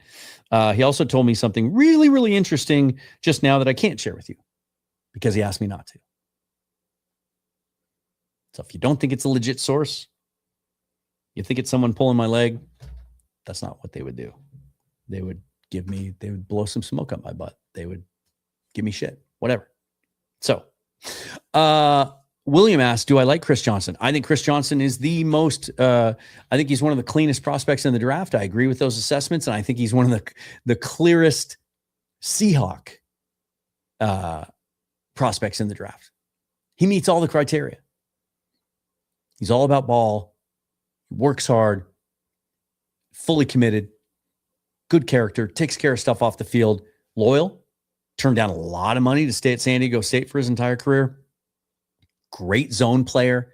Wasn't asked to play a lot of press man for the Aztecs, but I saw him do a little bit of it in Mobile, and you know the skills are there. He's got enough length. He's got enough speed. Loves to come up and hit in the run game. He's a Mike McDonald corner. If the Seahawks had more draft capital, I think we'd be talking about trading up to get Chris Johnson. I really do. But at this point, I just feel like he's not going to make it to 32. Now, I say that. The Seahawks have extra picks in 2027. if they believe that Chris Johnson is that guy, maybe you're willing to part with a 2027 3? Is that going to get it done? I don't know if that's going to get it done. Maybe, because there are teams in this draft, many of them, most of them, maybe all of them, that would love to trade 2026 draft capital for 2027 because that's how much better that draft's going to be. Maybe you can flip a 2027 to somebody to move up to get Chris Johnson. I don't know. Maybe there's some players on the roster. I talked about Tyrese Knight, potentially. I've been told that they like Chris Paul. I've talked to Chris Paul's dad, the 5th round pick last year of the Rams, who we kind of sniped as they tried to sneak him to the practice squad at the cut to 53. That they've got enough depth there that maybe you can part with a Tyrese Knight, maybe one of those young offensive linemen, especially if you're going to take a guy later or even earlier. Maybe a guy like Christian Haynes has some interest, maybe in Olu Oluwatimi. If a team wants a starting caliber center, maybe if you draft a guy early, Anthony Bradford has some trade value. But of course that would happen after you have to make a decision on Chris Johnson. I just think he's such a perfect Seahawk fit that we'll see. We'll see how it works out. Like I said, they have 4 days left before you can't come to the VMAC anymore. You can have as many virtual visits as you want to, though. Maybe they just decided to meet with him virtually. Maybe when John said 2 weeks ago that, hey, when you're drafting 32nd, nobody gives a shit who you're bringing into your building. Maybe that was a little bit of wink, wink, nod, nod. Maybe they are trying to not show as much interest. This is the most unpredictable draft, guys, since I've been doing this, certainly. But even going back all the way to 2012 when I was writing for NFL Mocks, and then I was writing for 12 Man Rising and All Seahawks, and that back then it was unpredictable because we didn't really know what the Seahawks were going to do. That draft process was evolving a lot. And then over time, we kind of saw it. Oh, yeah, they like long corners. There's some size and spec requirements that they don't go under. There's some positional value things that they adhere to. We're still figuring that out in the John Schneider, Mike McDonald era. And year one, we couldn't really take much away from any tells from that draft or any trends, because McDonald came in so late in the process. John had to kind of just try and piece it together as best he could. Last year, we all seemed to like the draft. Maybe that gave us a few more clues, but they didn't take any edge players. So we haven't seen them combine to do that yet. So really interesting, really, really cool. Here's a good question. I mean, it's the question, right? From the HHG, Dan, what do you think the Hawks do at 32? Here's where I've come to on this. It's not going to be a running back. It's not. They're going to wait on that. Day 2, probably. Man, I would love Jonah Coleman or Emmett Johnson. I'd be ecstatic with either one of those guys. Have my reservations about Mike Washington, but that would fall into the category of if they take him, I'm in. They might even take a guy later, right? Coleman Bennett, Chip Trainum, one of those guys. It's going to be, well, first of all, they're going to try like hell to trade down. And I think they'll find somebody willing to come up to 32. So I don't think we'll be picking on day 1, first of all. And then it's going to be a corner, an edge, potentially a guard. And I know that's not a real definitive answer. I know you'd like me to just say it's going to be corner no matter what. And maybe I will in 2 weeks, because remember, a week from Monday, I will do my predictive mock draft where I try to predict what I think they're going to do. I got Byron Murphy right. I don't think I got Gray Zabel right. I talked about him a lot through the process, loved the crap out of him. I just didn't think they would do it. And I can't remember who I had going to him now. I'll have to go back and look at it before the next show. If I had to guess right now, it would be corner first, because depending on who falls to him, of course, but there's some guys that are really intriguing. If an Avion Terrell does fall to him and they're confident in the medical stuff and his ability to be available and play, that'd be a steal. There's some corners I like later. but there's some edges, I think, later. And if you look at that list, some of the guys they're bringing into the VMAC are kind of late day 2. So I think it's going to go corner, then edge, then running back in that order. And then I'd like to see someone added to the interior offensive line, and then we can get into safety. We can talk about defensive tackle, some of those things as well as I have. But man, it's unpredictable. It's going to be a lot of fun to cover. And that's a really, really good opportunity for me to remind you all that the Seahawks Syndicate will be convening the entirety of the draft. Myself, Brandon Kane of the Hawks Nest, Bryce Coots of the Hawks Eye, Mookie Alexander from Field Goals. We've got a bunch of really cool special guests that are going to pop in at certain points of the draft, especially day 2 and day 3. Some big names, guys that you know and love. That's going to be a lot of fun. So join us for that, and we can all watch it together. We won't be able to show the actual video feed, of course, on the screen. We can show a tracker, and we'll have some cool stuff lined up as well. Like best player available, our guys lists, some of our favorites, and we can debate some of that. It's going to be cool. Yeah. Smigel asks, how is Dunker not BPA at 32? Because the consensus big board has him in the 50 to 60 range. He's just not a dynamic enough athlete to be in play. Now, you want to talk guard at 32. Here are the guys that will be in play. Emmanuel Pregnon is moving up boards, and he is now, according to some of the draft experts, the big names out there, expected to sneak into the first round. Keelan Rutledge of Georgia Tech is another guy that some expect to sneak into the first round. So we may end up having 3 guards go because Vega Owane from Penn State is going to go probably top 20. And then Chase Basantis is going to be kind of in that range. He's another guy. These guys are all much better athletes than Jennings Dunker. Also, some teams may still see Dunker as a right tackle. I love Dunker. If he's a guy they end up getting in the 2nd or 3rd round, I am going to be ecstatic. I'm going to do this.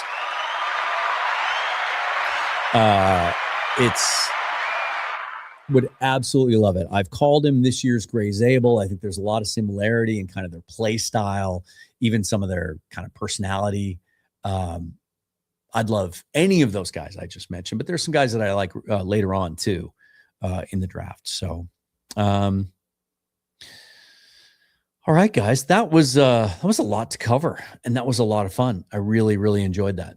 And I appreciate y'all being here. I know it's a Saturday night and there's a lot going on. Oh, wait. Great question, Hoop Craze. Are you going to do the draft day movie watch along during Draftmas Eve again? Yes. Just mentioned this last night to my fiance. I was like, oh, you know what it's time for again? She was like, the movie draft day? And I was like, yeah, the movie draft day. So we'll do that on Wednesday night. We'll do a live watch party. Again, can't show it. We'll have to watch it off screen. But what we do is kind of at the beginning, we sync it up, so that we're all at the same spot. We'll see if they put it on Netflix for free this year. Sometimes you have to pay like $2.99 on Prime to get it. But last year, like a couple of weeks before the draft, they put it on Netflix. So we'll see if that's the case. But it's so cheesy and so corny, and there's so many inaccuracies and stuff, but there's also some cool cameos. There are some things that are great. The Seahawks are featured prominently in it. It's a lot of fun. I don't think we did this last year, but this year I want to pull out the Rich Hill trade chart and try to see like the crazy trades that they talk about and see like, are they even in the same atmosphere as far as matching goes? Okay, Max says I don't see it on Netflix yet.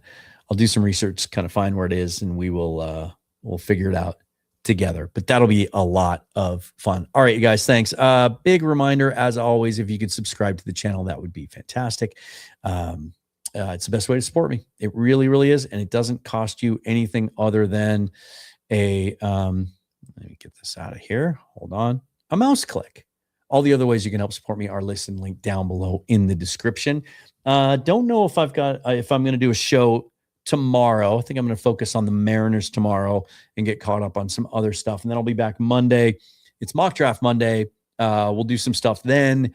And moving forward, let's see. Oh, big news on Monday.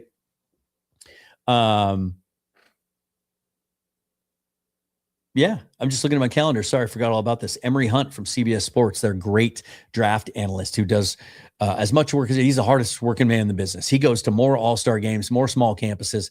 He digs deeper than just about anyone else that produces a draft guide. So Emery's going to join me on Monday. We're going to take a look at some other positional breakdowns. We've got the Seahawks Syndicate again next week. I've got Garrett Greenlee from Football Analysis Channel coming on with me next Thursday as well. We'll do a blind reaction next Friday to the final John Schneider radio show. So we'll see if he has maybe gives anything away then. And then we get into some other stuff. James Foster of No Flags Film, who has just a tremendous draft database, is going to be joining me next week. Jackson Bevins is going to be joining me the week before the draft. Lots of stuff coming up. So keep it right here. Subscribe to the channel. Hold on. We need music. We got to finish this properly. And really the best way, I know, they say hit the bell for notifications on YouTube, but we all have so many notifications these days, don't we? Just follow me on Twitter at Seahawks Forever. I post everything that I do there. Again, shout out to those of you that listen on Apple Podcasts or wherever you get your podcasts. Top 2% of all American football podcasts. That's where Seahawks football lands. There's only one other real recognizable Seahawks podcast that's above me. Garrett Greenlee from Football Analysis brought that to my attention, so thank you. I've had a couple of really good reviews lately on Apple Podcasts. Really appreciate that. If you do listen there and you want to leave me a review, that really helps me out as well. So thanks, guys. Appreciate everything. Appreciate you being here. I know there's a lot of competition. There's a lot going on. And we all have lives, right? So much appreciated. And again, shout out to Daniel Weinholtz for the coat rack. Love it. Can't wait to display it. Forever and always go Hawks. Thanks, guys.